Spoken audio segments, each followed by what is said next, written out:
তোমার এক গায়ের পোশাক হলো স্ত্রী, তোমার গায়ের পোশাক। এই পোশাকের মধ্যে ময়লা লাগলে যেমন পরা যায় না, স্ত্রী যদি এরকম বেপরদায় চলে অন্যরকম চলে না। মুসলমান শুনে নাও, কথাগুলো বলতে গেলে অনেক কথা ইসা যাবে, কথাগুলো বলতে গেলে সময় লাগবে। আমি আপনাদেরকে বলি, আজকে শুধু পরের বিবির দিকে নজর। রসুলের কাছে প্রিয় ছিল তার বিবিগণ।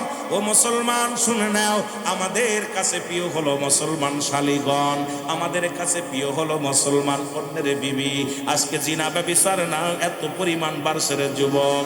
আজকে সমাজের মধ্যে পর্দা ফরজ, নামাজ যেমন ফরজ পর্দা তেমনি ফরজ। পর্দার বিধান না মানার কারণে আজকে জিনা ব্যভিচার বাংলার জমিনে ঘরে ঘরে হয়। জোরে জোরে চিল্লায় বলা যাবে না ঠিক কিনা? আর একটু জোরে জোরে চিল্লায় বলা যাবে না ঠিক কিনা? ওরে জিনার শাস্ত্রী বিধান নবীজি বলে গেছেন কোরআন, কোরআনের আইন যদি মানো, যদি কোনো বিবাহিত পুরুষ বিবাহিত নারী যদি জিনা করে, এই জিনার শাস্তির বিধান হলো, মুসলমান শুনে নাও, মাটি করে বুক পর্যন্ত তার পুঁততে হবে, কঙ্কার নিক্ষেপ করতে হবে, পাথর ছুঁড়ে মারতে হবে। যতক্ষণ পর্যন্ত মৃত্যুবরণ না করবে ততক্ষণ পর্যন্ত মারা বন্ধ হবে না। নিশ্চিত যখন মারা যাবে রে যুবক, তখন সঙ্গে সঙ্গে মাটি করে তারে তুলতে হবে। এরপরে দুনিয়ার মধ্যে কুকুর শিয়াল দিয়া দিবালয় তার লাশটা খাওয়া দিতে হবে। এই দুনিয়ার মধ্যে বিবাহিত নারী বিবাহিত পুরুষ জানাজা পাবে না, দাফন পাবে না, কাফন পাবে না। মুসলমান শুনেন, একটা বিচার যদি আপনাদের এই জমিনের মধ্যে হতো, এই মুন্সিগঞ্জের জমিনে যদি একটা বিচার হতো রে, একজনের বউ আর একজন নিত না, একজনের বউ মুসলমান একজনের স্ত্রীর হক আর একজন নষ্ট করতো না। আজকে সমাজের মধ্যে বিচার নাই, বিচার নাই। এই দেশে জিনা করে জেলে গেলে ফুলের মালা কলাই নিয়ে বাড়ি ফেরা যায়। এই দেশে জিনা ব্যভিচার করে জেলখানায় গেলে আরো মর্যাদা বাড়ে। এই দেশের যেখানে 99% মুসলিম, এই দেশে ইসলামের আইন নাই। বড় কষ্ট হয়, বড় কষ্ট হয়। জোরে বলেন ঠিক কিনা? কোন বিবাহিত পুরুষ বিবাহিত নারী জিনা করলে তার শাস্তির বিধান, কোনো গোরকার কোনো জানাজা পড়া যাবে না, দাফন কাফন কিচ্ছু পাবে না। যদি কোনো অবিবাহিত নারী অবিবাহিত পুরুষ মনের আবেগে যদি জিনা করে ফেলে, এই শাস্তির বিধান হলো 100 ডোরা মারতে হবে তার গায়ের মধ্যে। এমন ভাবে মারতে হবে 2-4টে মারা পর যেন মারা যায়। এমন ভাবে মারতে হবে রে মুসলমান। এই মারা পর মারা গেলে তারে কি করবে? তার গোসল করানোর বিধান আছে। গোসল করাবেন, কাফন করাবেন, দাফন করাবেন, জানাজা পড়াবেন। বাকি বেতের আঘাতগুলো ওই কবরের উপরে মারতে হবে। এটা ইসলামের বিধান। আজকে আমার দেশে অসংখ্য অসংখ্য যুবক যুবতী তারা কি করে? হোটেলে চলে যায়, রেস্টুরেন্টে চলে যায়, তারা মুসলমান মিলামিশা করে। একটা বিচার যদি আমার জমিনে হইতো, কোনদিন কোন স্কুল কলেজের ছাত্র ছাত্রী ভাই বোনেরা এই অবৈধ কাজে কোনোদিনই লিপ্ত হতে পারতো না। কারণ কোরআনের আইন না থাকার কারণে, কোরআন আছে আইনও আছে, এই সঠিক প্রয়োগ হয় না। যার কারণে আজকে ব্যভিচার দেশ থেকে যায় না। জোরে জোরে বলেন ঠিক কিনা? বিচার নাই, কোরআন মানি, হাদিস মানি। মুসলমান একটা বিচার নাই, এগুলো বিচার করতে হবে। কোরআন মানবেন না, সঙ্গে সঙ্গে কাফের হয়ে যাবে। আমার ভাইয়েরা, আমার বন্ধুরা, আমার 3 নাম্বার রসুলের কাছে পেয়েছিল তার বিবিগণ।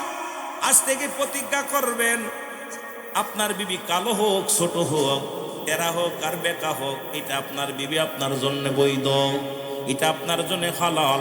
এই জন্য রসুল বলে গেছেন একদম সহিহ হাদিস দ্বারা, নবীজি বলে গেছেন 2টা জিনিস যে ব্যক্তি আমার কাছে হেফাজত করব, জামিনদার হব, আমি নবী তার হাত ধরে জান্নাতে নিব। একটা হলো 2 গালের মধ্য বস্তু, একটা হলো জিহ্বা, আর একটা হলো 2 পায়ের মধ্য বস্তু যেটা লজ্জাস্থান। একটা হলো পুরুষ লিঙ্গ, একটা হলো স্ত্রীলিঙ্গ। একমাত্র স্বামী ব্যতীত অন্য কোনো পুরুষের কাছে যাই নাই, অন্য কোনো পুরুষ ব্যতীত। মুসলমান শুনে নাও, একমাত্র স্বামী স্ত্রী ব্যতীত অন্য কোনো পুরুষের কাছে যাই নাই। নবী কথা করেছে এদেরকে আমি হাত ধরে জান্নাতে নিব। এখন রাসূলের সঙ্গে যদি জান্নাতে যেতে হয়, নবী বলছে আমি হাত ধরে জান্নাতে নিয়ে যাব। যদি নবীজির সঙ্গে জান্নাতে যেতে হয়, এই 2টা জিনিস হেফাজত করার দরকার আছে কি? আরো জোরে। কষ্ট পাচ্ছেননি? কারণ আমার ওয়াজ করতে হবে, কারণ সমাজ যে অবস্থা চলতেছে, যদি একটা যুবক বাঁচে তাহলে এই 16তম বাৎসরিক সাকসেস, না হলে আমরা এই কিস্তা কাহিনীর মধ্যে থাইকা ওয়াজ নসিহত কইরা আপনাদের কান্দায় থুয়ে যাচ্ছি, হক কথাগুলো বললেই কষ্ট পাচ্ছি। জোরে বলেন ঠিক কিনা? হক কথা বললে নামাজের ওয়াজ করলে কা হুজুর ওয়াজ শুনতাম না, মা বাবার খেদমতের ওয়াজ করলে কা হুজুর এটা চলবো না, পর্দার ওয়াজ করলে কা হুজুর এটা মানবো না, হকের ওয়াজ করলে কা ওটা জানবো। কোথায় যে যাব, অবস্থা খুব খারাপ। কিন্তু আমাকেও জবাব দিতে হবে আল্লাহর আদালতে। তখন আমি কি জবাব দিব? হুজুর আয়ো, সুন্দর একটা কণ্ঠ দিছিলাম, চিল্লাইছো, কিন্তু নিজের পকেট ভারী করছো, এই জনগণকে কি দিছো? সেদিন বিচারের কাঠ করে আমি দাঁড়াইয়া যেতে পারবো। আল্লাহ সেদিন আমি হিসাবের কাঠ করে যদি দাঁড়া করে দেয় আমার আল্লাহ, বাঁচার মতো কোনো পথ নাই। জোরে বলেন ঠিক কিনা? এই জন্য আমার বাবারা আমার রসুলের বিধান আমাদের মানতে হবে। 4 নাম্বার, নবীর কাছে প্রিয় ছিল সুগন্ধি জিনিস। সুগন্ধি জিনিস রসুল সুরমা ব্যবহার করতেন, আতর ব্যবহার করতেন, ফুলের ঘ্রাণ নিতেন নবীজি। আজকে আমাদের কাছে 1 নম্বর বিড়ি প্রিয়, 1 নম্বর সিগারেট, বিড়ি মুসলমান, গাঁজা, মদ, ইয়াবা, ফেন্সিডিল। যুবক ও যুবক শুনে নাও এরে এইগুলো রসুলকে যদি ভালোবাসো, আজ থেকে ওয়াদা করো, আজ থেকে বিড়ির মধ্যে টান দিব না, গাঁজার মধ্যে টান দিব না, ইয়াবা খাবো না, ফেন্সিডিল খাবো না, মদ খাবো না, এক কথায় মাদক সেবন করবো না। আর মাদককে যদি না বলতে পারো, সমাজ বাঁচবে, জাতি বাঁচবে। এই মুন্সিগঞ্জের জমিন সোনার একটা জমিন হবে। যে বাড়িতে মাদক ধরেছে, বাড়ির সুখ চলে গেছে, বায়ে বায়ে শত্রুতায়, স্ত্রীর সাথে সম্পর্ক ভালো না। যে বাড়িতে মাদক প্রবেশ করেছে, এই বাড়ি শেষ। এই যে বাড়িতে জুয়া ঢুকেছে, সেই বাড়ি শেষ। এখন অনলাইনে জুয়া বাইর হয়েছে, পথের ফকির হয়। আজকে যুবকগুলো যা ইনকাম করে সব ওই লাইনে চালায়া দিতেছে। এই জাতিগুলো শেষ হয়। যেহেতু রাসূলের প্রেমিক যদি হতে হয়, ইসলামের বিধান যদি মেনে চলতে পারো, শান্তি আর শান্তি ফিরবে। জোরে জোরে চিল্লায় বলো ঠিক কিনা? আরো জোরে। কিছুদিন আগে একটা গজল গাইলাম, শুনছিলেন? কবরেতে আগুন পাবি, বিড়ি পাবি না, খারে জম্মের খা, যত খাবি খা। কবরেতে আগুন পাবি, বিড়ি পাবি না, ফেরেশতারা খায় না ঘুষ, থাকিবে না তোর যে হুশ। মুগুর মারিবে ধরে, গর্জন মারিবে ধরে, রক্ষা পাবি না। কবরেতে আগুন পাবি, বিড়ি পাবি না। ঠিক কি না? পাবেননি? আগুন পাওয়া যাবে, বিড়ি পাওয়া যাবে না। পুরা হয়ে গেছে, চরিত্র পরিবর্তন হয় না। ঠিক কি না? আর একটা গান গাইলাম কিছুদিন আগে। ও বোড়ার চুল পেকেছে, পাকছে দাড়ি, গাল করেছে ব্যাক, তোরা দেখ। বুড়ার চুল পেকেছে, করেছে ব্যাক, তোরা দেখ, তোরা দেখ রে। তবু বুড়া টানে সিগারেট। জোরে বলেন ঠিক কিনা? ও বুড়ার পাও গেছে কবরে, বুড়া হাতে নিছে লাঠি, বুড়ার মুখে জলে বাইরে, বুড়ার মুখে জলে বাইরে, জুনের গুদের বাতি। বুড়ার চুল পেকেছে, ও বুড়ার চুল পেকেছে, পাকছে দাড়ি, গাল করেছে ব্যাক, তোরা দেখ, তোরা দেখ রে। তবু বুড়া টানে সিগারেট। কত আশ্চর্য কষ্ট লাগে। বুড়া হয়ে গেছে, দাড়িগুলো পেকে গেছে, কবরে 1 পা চলে গেছে, তারপর টান দিতেছে, 1 পাশ ভেঙে যাচ্ছে, 2 পাশ, দাঁত তো নাই, টান দিলে 2 পাশ একদম ক্লিয়ার। আবার আমাদের এক বক্তাও দেখলাম টানছে। জোরে বলেন ঠিক কি রে? এক বক্তা দেখলাম, ইন্টারন্যাশনাল মুক্তি, উনিও বিড়ি ধোয়ামছে, খাচ্ছে, এমন খাচ্ছে। আমি কই রে বাবা রে বাবা, কাম সারছে, প্রশিক্ষণ দিতেছে। জোরে বলেন ঠিক কিনা? এই কপাল ফুরারা। আবার অনেকে হুজুর আবার আমাদের বিরুদ্ধে লাগলো। না বাজান, একটা বিড়িতে 1 সেকেন্ডে 3 সেকেন্ডের হাত। যেই আমার এই যারা বিড়ি খাইলে গায়ে কয়ে গন্ধ, মাঝে মাঝে গায়ে কয়ে গন্ধ, জামাই কয়ে গন্ধ, দাড়িতে কয়ে গন্ধ, জামাই আপনার গামছায় কয়ে গন্ধ, ওর কাছে বউ থাকে কেমনে, এড়ি চিন্তা করি। সমস্ত দেহের মধ্যে যায় গন্ধ হয়ে, ওর কাছে বউ ঘুমায় কেমনে, এইটাই ভাবতে ভাবতে আমার সারাদিন চলে যায়। ঠিক কিনা? ঠিক কিনা? গালে কয়ে গন্ধ, গায়ে কয়ে গন্ধ, জামায় কয়ে গন্ধ, গেঞ্জিতে কয়ে গন্ধ, মোটামুটি যা ব্যবহার করে সপ্তাহে শুধু বিড়ির গন্ধ। জোরে বলেন ঠিক কিনা? কষ্ট পাচ্ছেন নি? তবে বলছি বিড়ি যারা মাদক সেবন করে তিনটে উপকার হয়। কয়টা উপকার? যারা বলেন কয়টা? যেহেতু ওয়াজ চলে গেছে অন্যদিকে একটু কথা বলেই আসে, কবনি? যারা বলেন কব। তিনটে উপকার হয়। নাম্বার ওয়ান, এক নাম্বার, যে ব্যক্তি মাদক বেশি সেবন করে, এক নাম্বার তারে কুত্তায় কামড়ায় না। দুই নাম্বার, ওই বাড়ি চোর ঢোকে না। তিন নাম্বার, তার মরণটা সহজ হয়। কি হয়? সহজ হয়। এক নাম্বার, দেখবেন যারা অধিক পরিমাণ মাদক সেবন করে অল্প বয়সে বুড়া হয়ে যায়। কারণ বাল্বের ক্ষতি হয়ে যায়, বডির সমস্যায় অল্প বয়সে লাঠি নেয়, বুড়া হয়ে যায়। অনেক আবার এমনিও হয়, রোগে বালা মুসিবতও হয়। কিন্তু যদি মাদক সেবন যারা বেশি করে, মাদক, বিড়ি, সিগারেট, গাঁজা, ইয়াবা, এরা অধিক ফস করে অল্প বয়সে বুড়া হয়ে যায়। বুড়া হলে হাতে নেয় লাঠি। বলেন দি যার হাতে লাঠি থাকে ওর কাছে কুকুর আসে? কুকুরকে ওর কাছে যাবো না, গেলেই বেরোবে না। জোরে বলেন ঠিক কিনা? কুকুরের মায়ের খাওয়ার ভয় আছে না? কথা কর না কেন? ও মায়ের খাওয়ার ভয় আছে, ও কুকুর কাজ যায় না। ওই যে ওই লাঠি, চাতার কাছে লাঠি, কুকুর কবে বাবারে ওর কাছে গেলেই পিটেবে না, যা যাবে না। দুই নাম্বার, বাড়িতে চোর ঢোকে না। রাত ভরে বেশি মাদক সেবন করলে ওর হাপিন কাশ হয়ে যায়, ফুসফুসির মধ্যে রাত ভরে খালি কাশে। ঠিক কিনা? কন্দি যে বাড়ি মানুষ জায়গায় থাকে সে বাড়ি চোর ঢোকে, চোরে কয়ে বাড়ি ঢুকা যাবে না, ঢুকলে ধরা পড়ে যাবে। তাহলে দুই নাম্বার, চোর ঢোকে না, চুরি হয় না সে বাড়ি। ঠিক কিনা? কারণ দেখবে রাত ভরে ওর সারা রাত ভরে কাশছে। আমার এক দাদা ছিল, খুব ধূমপান করতো, দেখছি ছোটবেলা খালি কাশতো, করতে করতে রাত কাটে। তারপরে ফজরের আজানের পরে একটু ঘুমাইতো। ওই সময় ফজরের নামাজ যাইতো, কাজা যাইতো, ঘুমায় পড়তো। ছোটবেলা আমরা দেখছি, কথা বুঝিনি। এই বেশিরভাগ যখন যে বাড়ি মানুষ জেগে থাকে, এই বাড়ির মানুষ, এই বাড়ির চোর ঢোকে না। নাম্বার থ্রি, মরণটা হয় সহজ। ওই কাশতে কাশতে মোটামুটি আড়ে ধরছে, শেষ। এই জন্য তিনটে উপকারও বলে দিলাম। এখন যত খাবেন খান, তবে সরকার নাই, কোন এমপি মন্ত্রী নাই, পুলিশ প্রশাসন নাই। এই জাতিকে বাঁচানোর জন্য, নিজেকে বাঁচানোর জন্য নিজেকে সচেতন হতে হবে। এই জন্য অ্যারিস্টটল, সক্রেটিস বলে নো দাইসেলফ, নিজেকে নিজে চিনতে হবে। মানবাফন নফস, নিজের নফসকে চিনতে হবে। কলবুস সালিম, আত্মাটাকে প্রসিদ্ধ করতে হবে। আপনার কোন কাজ করলে নিজের ক্ষতি হয় এ পাগলও বোঝে। জোরে বলেন ঠিক কিনা? সুতরাং নিজের জীবনটা নষ্ট করে দিতেছেন, নিজের জীবনটা নষ্ট করে দিতেছেন। কারণ পরবর্তী সময় আপনার জন্য, আমার জন্য কি বই আনতে। এখন আপনাদের কাছে আমার বড় জোরে দাবি, আজ থেকে মাদককে আমরা না বলতে পারি না? জোরে বলেন, পারি কি পারি না? সবাই হাত উঠায় বলেন, আজ থেকে মাদককে আমরা না বলি। জোরে বলেন, রাজি আছেন তো? আল্লাহ কবুল করে নাও। জোরে বলেন আমিন। আজ থেকে আমরা মাদকের দিকে যাব না, অন্য কাউকে মাদক সেবন করতে দিব না। জোরে বলেন ঠিক কিনা? কাউকে মাদক সেবন করতে দিব না। জোরে বলেন আমিন। একটু কষ্ট পাচ্ছেন আপনারা? কষ্ট পাচ্ছেন? আব্বারে, একটা মানুষ যদি বেঁচে যান, ওই সংসার আজকে দেখেন, ভাই, সন্তান মাদকের টাকা দিতে পারছে না বিলে বাবাকে হত্যা করতে। আজকে দেখলাম বাবারে পিটাইতেছে, মাদক সেবন। এই ছেলে ইয়াবা খায়, টাকা দিতে পারে না, বুড়ো বাবারে পিটাইতেছে বাঁশ দিয়া, বাবাকে গুলি করতেছে, মাকে মেরে ফেলতেছে, ঘর থেকে লাথি বাইর করতেছে, শুধু মাদকের জন্য। আজ থেকে আমরা বলি, আল্লাহ, নিজেরা মাদক সেবন করব না। এই মহল্লার মধ্যে কোনো মাদক ব্যবসায়ী, মাদক সেবনকারীকে রাখবো না। জোরে বলেন ঠিক কিনা? আর একটু জোরে বলেন ঠিক কিনা?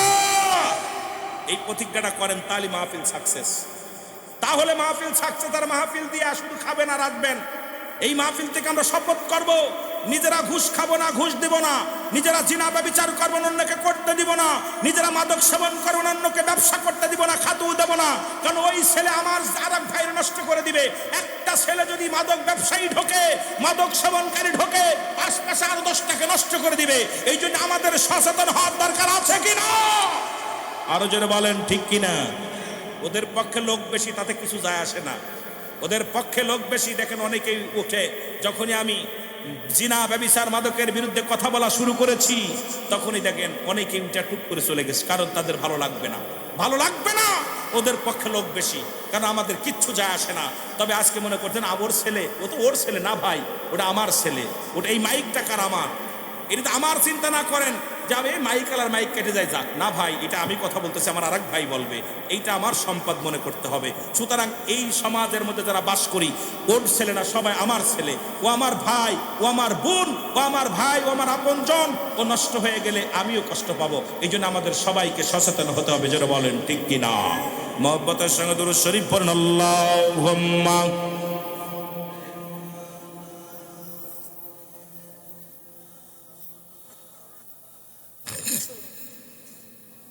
ওয়ালা ইয়ান।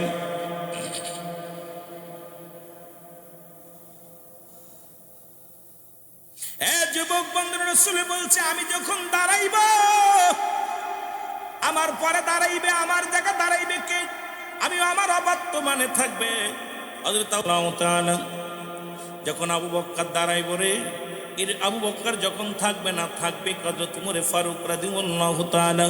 উমর যখন থাকবেন, উমরের জায়গায় আসবে হযরত উসমান গনি রাদিয়াল্লাহু তাআলা। হযরত উমর ফারুক যখন, উসমান গনি রাদিয়াল্লাহু তাআলা যখন থাকবে না, এই জায়গা থাকবে কি? হযরত আলী রাদিয়াল্লাহু তাআলা আনহু। জোরে জোরে চিল্লায়া বলা যাবে না মারহাবা। ইসলামের দ্বিতীয় খলিফা হযরত উমর ফারুক রাদিয়াল্লাহু তাআলা আনহু। মারহাবা বলেন। একটু আজ করে আসেন, গভীর মনোযোগ খেয়াল করবেন। হযরত উমর ফারুক রাদিয়াল্লাহু তাআলা ইসলামের দ্বিতীয় খলিফা। উনি যখন রাতের অন্ধকার ছদ্মবেশে বাইর হতেন, যখন মুসলমান দিনের বেলা বাইর হতেন, যখন বাইর হয়ে গেলেন ইসলামের দ্বিতীয় খলিফা, যখন যা হাঁটতে হাঁটতে যা দেখে একজন রাখাল, এই রাখাল বকরি চড়াইতেছে। সালাম দিলেন, আসসালামু আলাইকুম। হে রাখাল, আমি পিপাসায় কাতর, একটু মহব্বতের সঙ্গে দুরূদ শরীফ পড়ুন, আল্লাহুম্মা।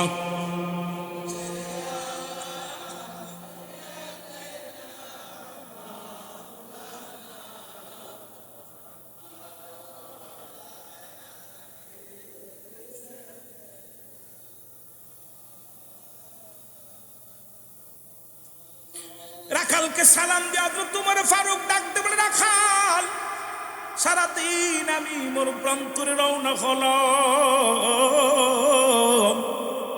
আমি পিপাসায় কাতর, আমাকে একটু দুধ দাও, তুমি বকরি দাওন করিয়া আমাকে একটু দুধ দাও রে রাখাল। রাখাল বলে, পথিক রে, এই তোমাকে আমি এক পেয়ালা তো দূরের কথা, 100 টাকা পানি তোমাকে দুধ দিতে পারবো না। উমর ফারুক যিনি অর্ধ পৃথিবীর খলিফা, খুব খেয়াল, ইসলামের দ্বিতীয় খলিফা, উনি চাইতেছে রাখালের কাছে এক পেয়ালা দুধ। খুব খেয়াল করবেন বাবা। ডাকতে বলে, রাখাল, আমাকে এক পেয়ালা দুধ দাও, আমি ক্ষুধার্ত, পিপাসায় কাতর, আমাকে একটু দুধ দাও।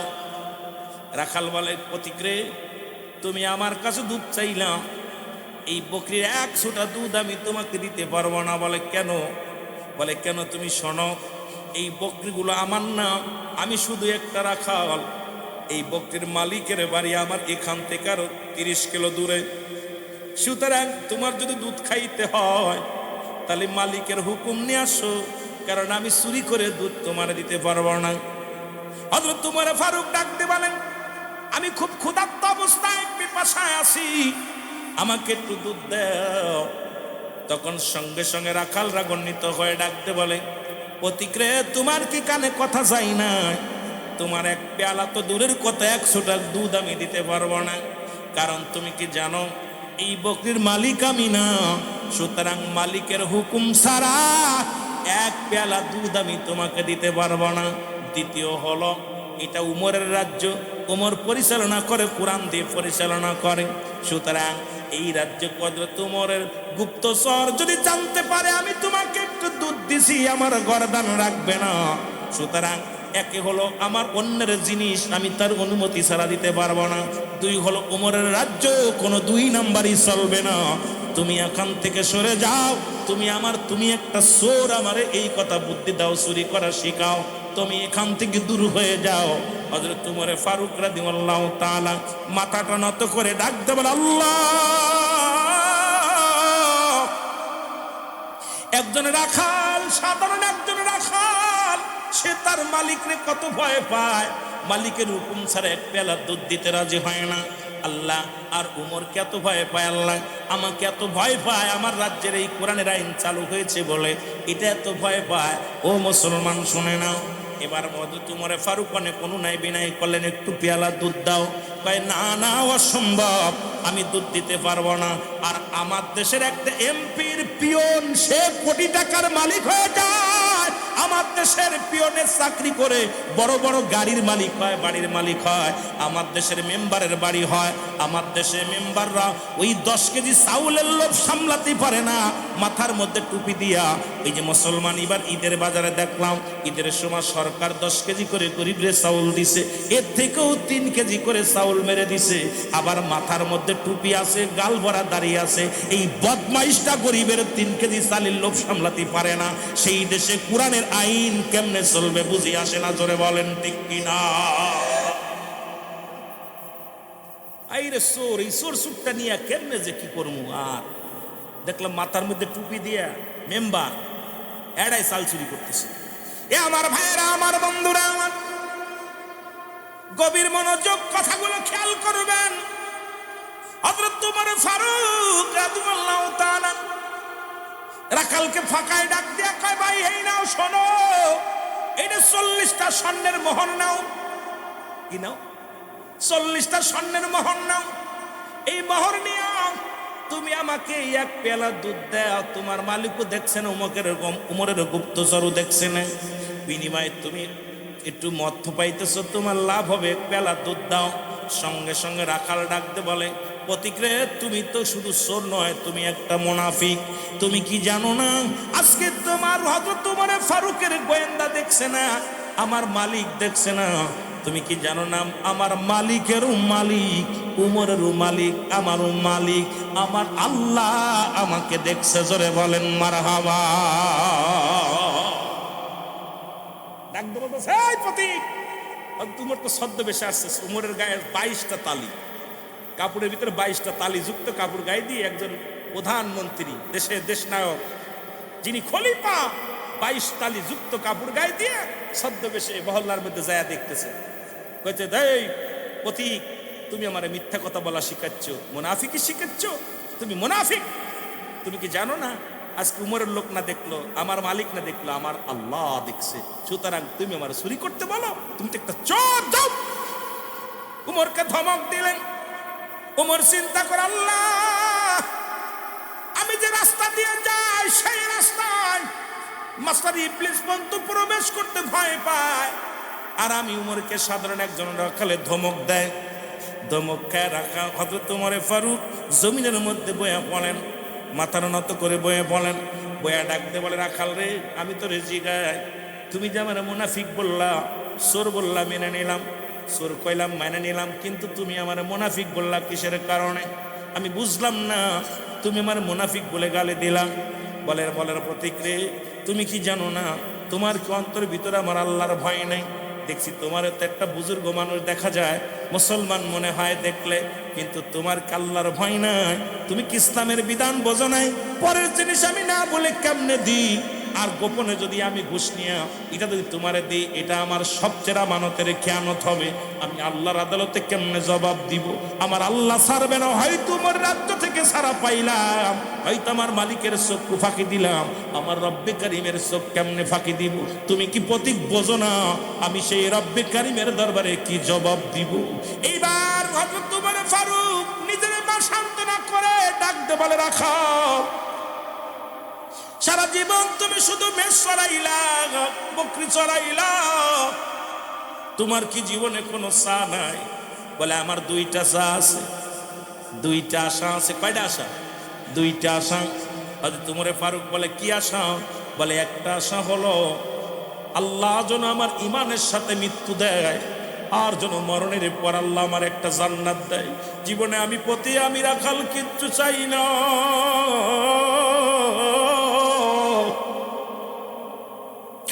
আল্লাহর কাছে 5 ওয়াক্ত সালাত আদায় করে কান্দি, সারাদিন মরুপ্রান্তরে আমি কর্মচারী করি, শুধু কান্দি আল্লাহর দরবারে কান্দি, আল্লাহ, যেদিন তুমি মালাকুল মউত পাঠাইবা, সেদিন যেন আমার ঈমান নষ্ট না হয় রে। সেদিন যেন ইমানের সাথে কালেমা পড়তে পড়তে মরতে পারি, আর মরণের পরে যেন তোমার জান্নাত, আল্লাহ তোমার জান্নাত, একটা জান্নাত আমারে দিয়ে দিও। কারণ মুমিনদের জন্য, মুত্তাকিনদের জন্য তুমি তো রেখে দিয়েছো 8টা জান্নাত। আল্লাহ বলেন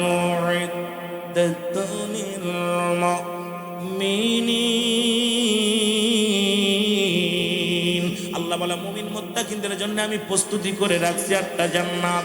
সুতরাং আমি মুমিন হইয়া, মুত্তাকিন হইয়া, ইমানদার হইয়া পড়ে আল্লাহর জান্নাত চাই। আর দ্বিতীয় নাম্বার হলো, এই রাজ্য উমরের রাজ্য।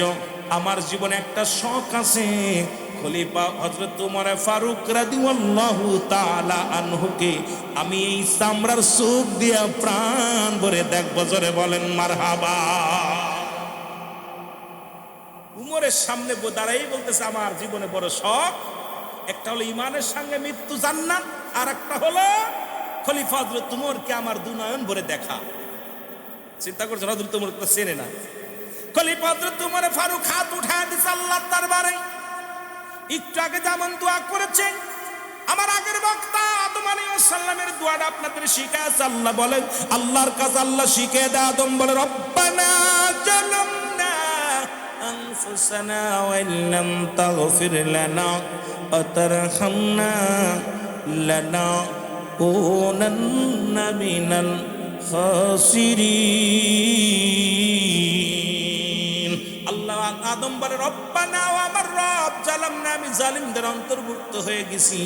এখন আদম আলাইহিস সালামকে যদি কোনো ব্যক্তি জালিম বলে, সঙ্গে সঙ্গে তার ঈমান চলে যাবে। এই জন্য আমার নবী বলেন হায়াতে খায়রুল লাকুম, নবীকে আমার হায়াতের জিন্দেগিটা আমার উম্মতের জন্য কল্যাণ স্বরূপ। আমার রাসূল বলছে দুনিয়ার মধ্যে আবার নবী যে ইন্তেকাল করছে, কেউ বলে নবী আমগার মতো মানুষ, নবী আবার মারা গেছে। নবী ওফাতে খায়রুল লাকুম, নবীকে আমার ওফাত মামায়াতি খায়রুল লাকুম, নবীকে আমার ওফাতটা আমার উম্মতের জন্য কল্যাণ স্বরূপ। সুতরাং নবী দুনিয়ায় আসছে আমার আপনার কল্যাণের জন্য, আমার নবী বিদায় নিছে আমার আপনার কল্যাণের জন্য। সেই নবীর ভালোবাসা অন্তরে ধারণ করার দরকার আছে কিনা? মদিনা মদিনা আশিক মুমিনের ঠিকানা, বলো না মদিনা মদিনা।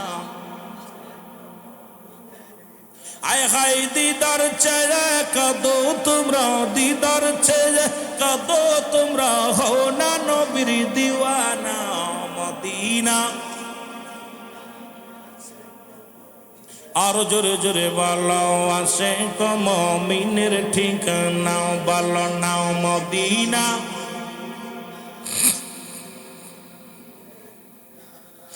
নবীর প্রিয় সাহাবী হযরত আবু বকর সিদ্দিক, বলো নবীর প্রিয় সাহাবী।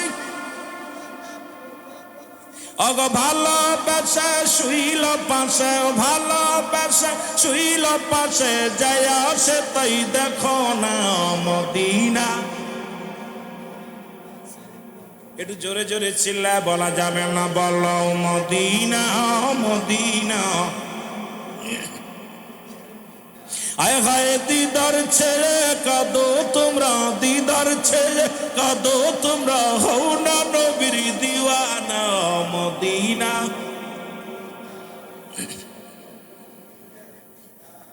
বলো না মদিনা মদিনা আশিক জালালউদ্দিন সুয়ুতি ৭৫ বার দেখলা নবীজি, বলো জালালউদ্দিন সুয়ুতি। ওরে এতবার দেখিয়াও নবী, এতবার দেখিয়াও নবী, তৃষ্ণা তাহার মেটে না মদিনা। আর জোরে জোরে চিল্লায় বলো মদিনা মদিনা আশিক মুমিনের ঠিকানা, বলো না মদিনা। কালো হাবশি বেলালে ভালোবাসলো ওই নবীকে, বলো কালো হাবশি বেলালে। ওরে ইসলামের প্রথম মোহাম্মদ জিন, ইসলামের প্রথম মোহাম্মদ যিনি বানাইলেন রব্বানা মদিনা। আশিক মুমিনের ঠিকানা বলো না মদিনা। আয় হায় দিদার ছেড়ে কাঁদো তোমরা, দিদার ছেড়ে কাঁদো তোমরা, হও না নবীর দিওয়ানা মদিনা। আরো জোরে জোরে চিল্লায় বলো মদিনা মদিনা। কাঁদো তোমরা দিদার চেয়ে, বারবার ডিস্টার্ব কত করছে। মদিনা মদিনা যাসে কম, আরো জোরে বলো মদিনা মদিনা। এ দুনিয়ার মুসলমান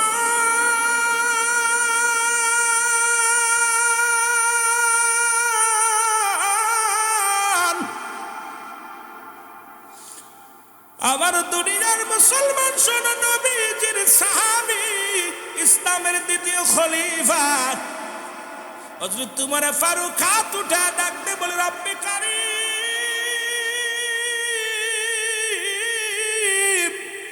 ও আমার রব্বে কারীম, ও আমার আল্লাহ, তুমি এই রাখালকে তোমার একটা জান্নাত দিয়া দিও রে আল্লাহ, এই রাখালকে তুমি একটা জান্নাত দিয়ে দিও। রাখাল ডাকতে বলে মুনাফিক মুসলমান, তুমি নিজে একটা মুনাফিক, তুমি দোয়া করো আমার জন্যে, তোমার দোয়া কি কবুল করবো আমার আল্লাহ? তুমি একটা চোর, তুমি দোয়া করো আমার জন্যে, এই দোয়া কবুল হবে কেমনে তুমি বলো? এরে মুসলমান, আমার হযরত উমর ফারুককে গালি দিতে লাগলো, কত কথা শোনাইতে লাগলো। আর আমার দেশে এমপির বিরুদ্ধে কথা বললে মামলা হয়, আমার দেশে কোনো মন্ত্রীর বিরুদ্ধে বললে জেল খাটতে হয়, আমার দেশে চেয়ারম্যানের বিরুদ্ধে কথা বললে মুসলমান হত্যা হইতে হয়, আমার দেশে কোনো নেতার বিরুদ্ধে কথা বললে রে যুবক, ও যুবক শুনে নাও, হত্যাকাণ্ড ঘটে যায়। আইরে স্বাধীন দেশ, আইরে স্বাধীন দেশ, আইরে গণতন্ত্র মুসলমান শুনে নাও, আজকে কথা বললেই দোষ, কথা বললেই দোষ, কিন্তু খলিফা ওমরকে কত গালি দিতে লাগলো। রাখাল ডাকতে কয় মুনাফিক, রাখাল ডাকতে কয় চোর, রাখাল ডাকতে কয় বাটপার, কিন্তু হযরত উমর ফারুক একবারও জবান দিয়া কোনো কষা কথা শোনাই নাই। এবার মাথাটা নত করে ডাকতে কয় রাখাল রে, তুমি বললা তুমি আল্লাহর জান্নাত চাও, তুমি আশা করেছ, আমি তোমার জন্য দোয়া করলাম, রব্বে কারীমের দরবারে দোয়া করলাম। এবার রাখাল কও চোর, তুমি একটা চোর, তুমি একটা মুনাফিক, তুমি দোয়া করলে কি আমার আল্লাহ শুনব? তোমার দোয়া কেমনে শুনব? তুমি একটা বাটপার। এরে আমার মুসলমান, এবার ডাক দেখো রাখাল, দ্বিতীয় দাবি তুমি দেখতে চাও তো তোমার ফারুককে দেখতে চাও? কয় হ্যাঁ দেখতে চাই। কয় তাহলে তুমি শোনো, আগামীকাল তুমি ফজরের নামাজের ইমামতি করবে তোমার ফারুক রাদিয়াল্লাহু তাআলা। তুমি যদি ফজরের নামাজটা জামাতের সঙ্গে আদায় করতে পারো, যদি সামনের কাতারে বসতে পারো, দেখবা হযরত তোমার ফারুক নামাজে আদায় করবে, ইমাম হবে হযরত তোমার ফারুক। এইবার মুসলমান, তুমি তাকে প্রাণ ভরে দেখবা। ওরে তুমি উমরকে কোনোদিন দেখছো? বলে না দেখি নাই, অনেকবার স্বপ্ন নিয়ে গেছি উমরকে দেখার জন্য। যখন মসজিদে নববীর মধ্যে যায়, যা দেখি বড় লোক, দামি দামি কাপড় গায়, আমি একটা রাখাল, আমার গায়ের পোশাক দামি নয়, পোশাকের মধ্যে আমার পোশাকের মধ্যে তালিযুক্ত পোশাক, এটা গায়ে দিয়ে কেমনে উমরের কাছে যায়? আমি ভয় আর ভীতি হইয়া যাইতে পারি নাই। এবার ডাকতে কয় তোমার কোনো ভয় নাই, ভয় নাই, উমরের রাজ্যে কোনো মানুষ তোমারে কিচ্ছু বলবে না। আর মসজিদে যেখানে তোমার জায়গা, যেখানে তোমার পছন্দ হয়, এখানে তুমি বইয়া তুমি নামাজ আদায় করবা, কোনো মুসল্লি তোমারে কোনো কুটু কথা শোনাইবে না। জোরে জোরে চিল্লায় বলো মারহাবা। আর একটু জোরে জোরে চিল্লায় বলা যাবে না মারহাবা? ওরে আমার মনের জল্পনা কল্পনা নই শোনা, ই বলো যাব আমি শোনা, আমার মনের জল্পনা কল্পনা নবী যাব আমি শোনা।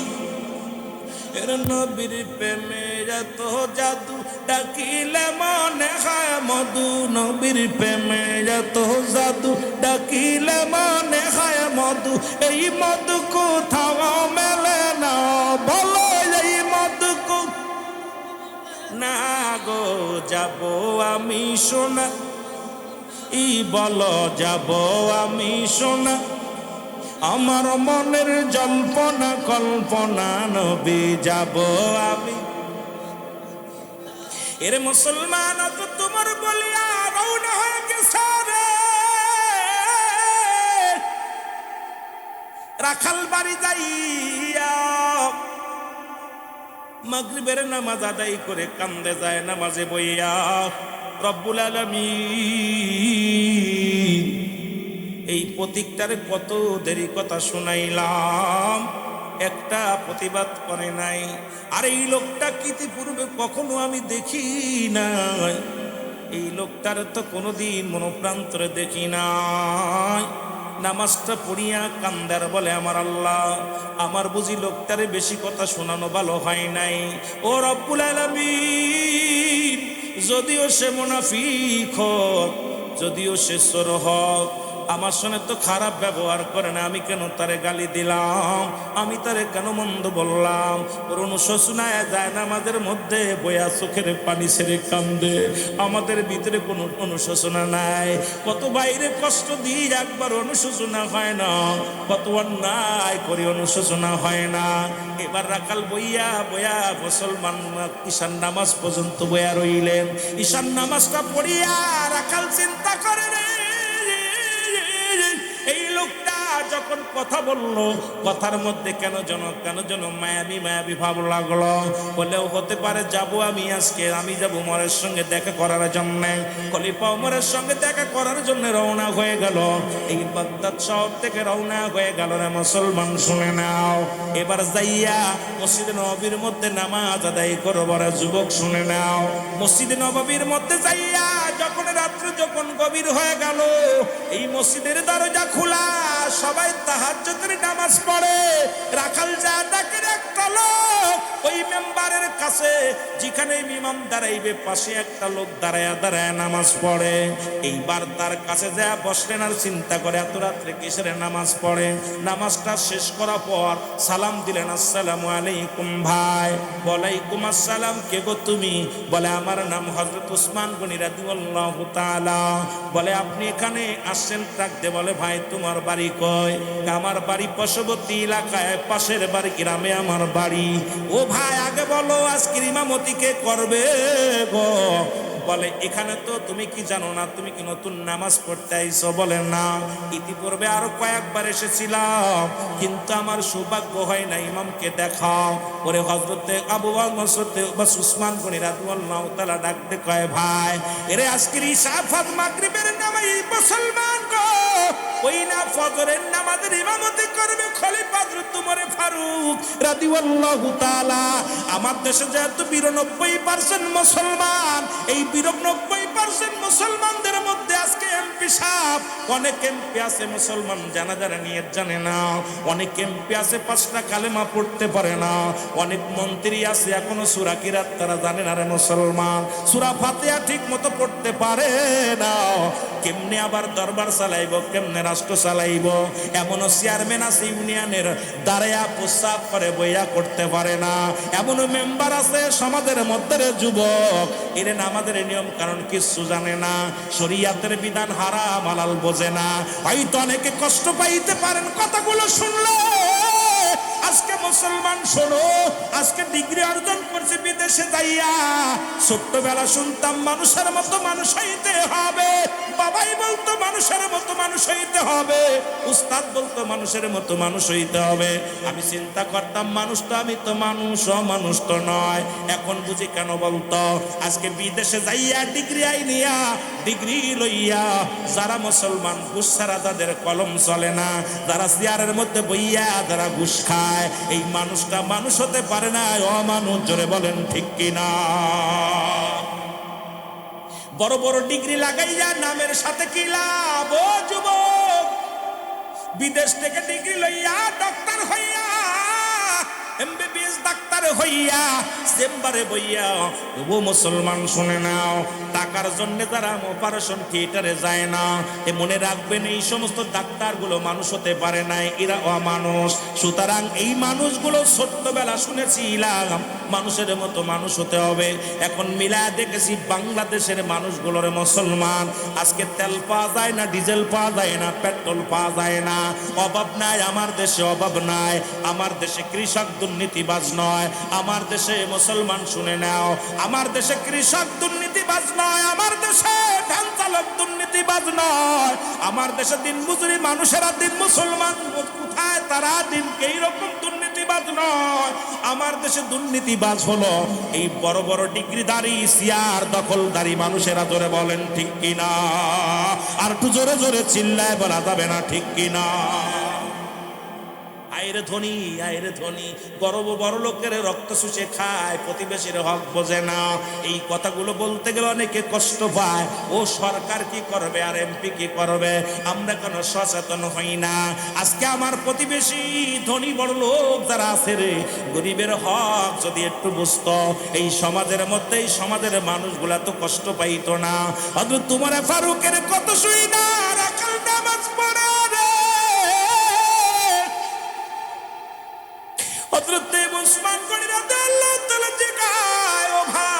তোমার তো কোনদিন আমি মসজিদে দেখি নাই, তুমি কি নতুন? তুমি কি সামনের কাতারে বসলা? কয় হুজুর বেয়াদবি মাফ করবেন, আমার ভুল হয়ে গেছে, আমি আজকে শুধু নামাজটা পড়বো আর জীবনেও সামনে আইব না। পরে খলিফা হযরত উসমান গনি রাদিয়াল্লাহু তাআলা ডাক দিয়ে কয়, ভাই এটা আল্লাহর ঘর, এখানে একমাত্র ইমাম ব্যতীত কারোর অধিকার নাই কারো যায় নামাজ বিছানোর। আজকে বাংলাদেশের মসজিদগুলো দেখা গেলে পারে যা যায়, দেখা যায় এটা মাতবারের জন্য যায় নামাজ, এটা চেয়ারম্যানের যায় নামাজ, এটা মসজিদের মুসলমান শুনে নাও হাজী সাহেবের যায় নামাজ, এটা মোরল সাহেবের যায় নামাজ। ওরে মসজিদের মধ্যে একমাত্র ইমামের যায় নামাজ, ইমামের জায়গা নির্ধারিত থাকবো, বাকিগুলো মুক্ত থাকবো। আমার দেশে যে মসজিদের নির্দিষ্ট জায়গা ধরে রাখা হয়, সেই দেশের মুসল্লিদের পরিবর্তন হবে না। নামাজ পড়িয়া কপাল যদি ছুলে ফেলে তাও পরিবর্তন হবে না, কারণ ওর কলব পরিষ্কার করতে পারে না, ওর ভিতরে আমিত্ব রয়েছে, ওর ভিতরে হিংসা রয়েছে। আজকে দেখবেন মসজিদে যাইয়া, যে মসজিদে দেখবেন একের অধিক যাই নামাজ ফেলা আছে, মনে করবেন এই মসজিদের এখনো সে মালিকানা ছাড়ে নাই, ওই মসজিদে নামাজ হবে না। জোরে বলেন ঠিক কিনা? এর মুসলমান সর্বজনীন একই জায়গা দাঁড়ানোর। আরে মাননীয় প্রধানমন্ত্রী আমাদের তারেক জিয়াকে দেখলাম, আমার দেশের মন্ত্রী, উনি তার পাশে দাঁড়াইছে, সাধারণ পাবলিক দাঁড়ায়া নামাজ পড়তেছে। রে মুসলমান দেখে প্রাণটা জুড়ায় গেছে, সাধারণ দিন মজুরি তার পাশে দাঁড়াইছে। এটা হবে একজন এমপির চরিত্র, একজন মন্ত্রীর চরিত্র।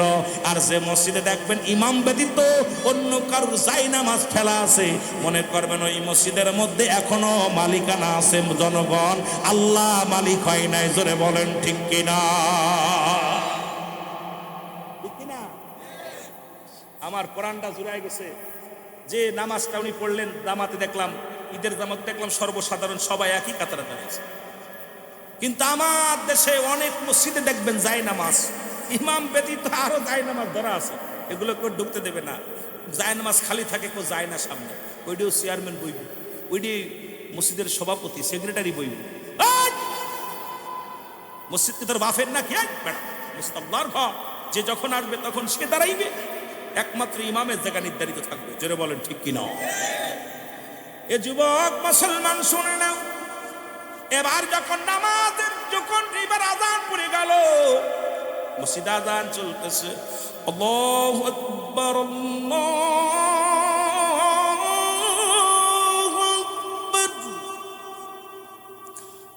আল্লাহু আকবার,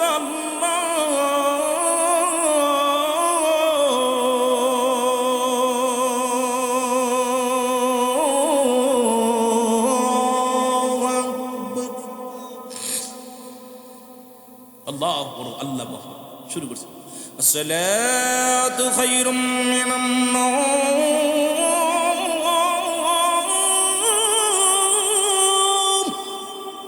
ঘুম থেকে নামাজ, আসসালাতু খায়রুম মিনান নাওম।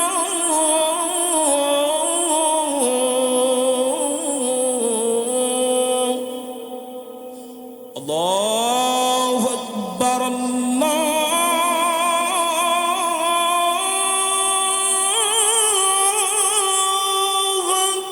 আকবার, লা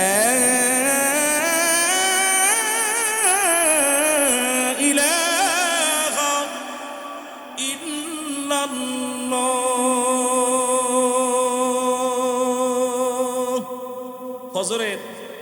ফজরের আজান হয়ে গেছে। হযরত উসমান গনি রাদিয়াল্লাহু তাআলা বলতেছে, ভাই আপনারা যার মতো সুন্নাত নামাজ আদায় করেন। সুন্নাত নামাজ পড়া হলো।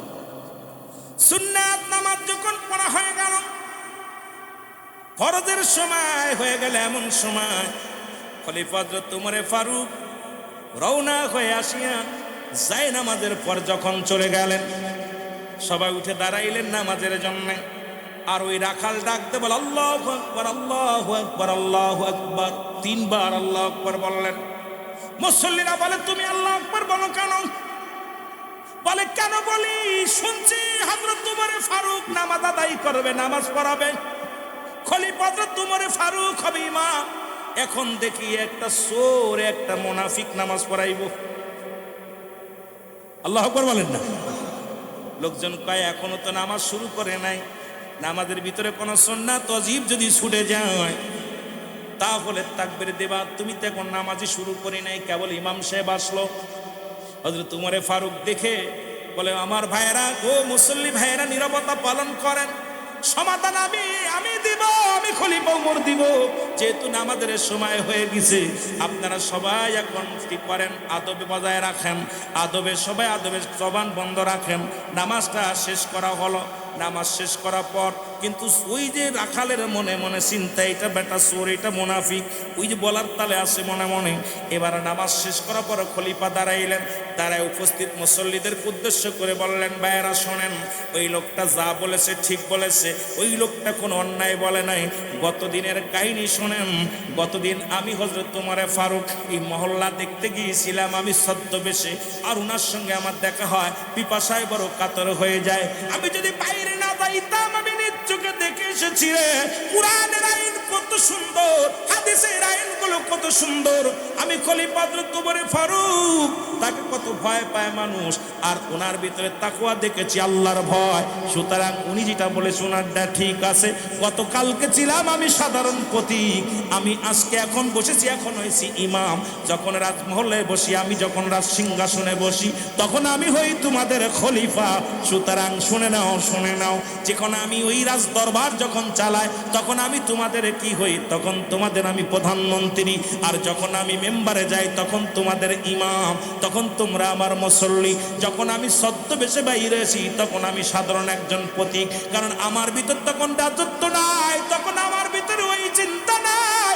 সুতরাং একজন রাখাল আমার চোখ খুলে দিছে, দুনিয়ার মধ্যে তার ঈমান কত মজবুত। ও ডাকতে বলেন, ভাই তুমি কালকে যাকে দেখেছিলে সেই আমি খলিফা হযরত ওমর ফারুক রাদিয়াল্লাহু তাআলা। সঙ্গে সঙ্গে লোকটা বেহুশ হয়ে জমিনের মধ্যে পড়ে গেলেন। এবার লোকটারে জোরে বুকের সঙ্গে জড়ায়া ধরলেন। ধরার পর লোকটা থরথর করে কাঁপে, বলে, ভাইরে খলিফা হযরত ওমর ফারুক, যার নাম শুনলে মানুষ থরথর করে কাঁপে, আমি আপনাকে কত গালি দিলাম না জানে, কত না কথা শোনাইলাম, আপনি একটা প্রতিবাদ করেন নাই, আপনি আমাকে একটা গালি দেন নাই, একটু রাগ হন নাই। খলিফা ওমর ডাকতে কয়, ভাইরে,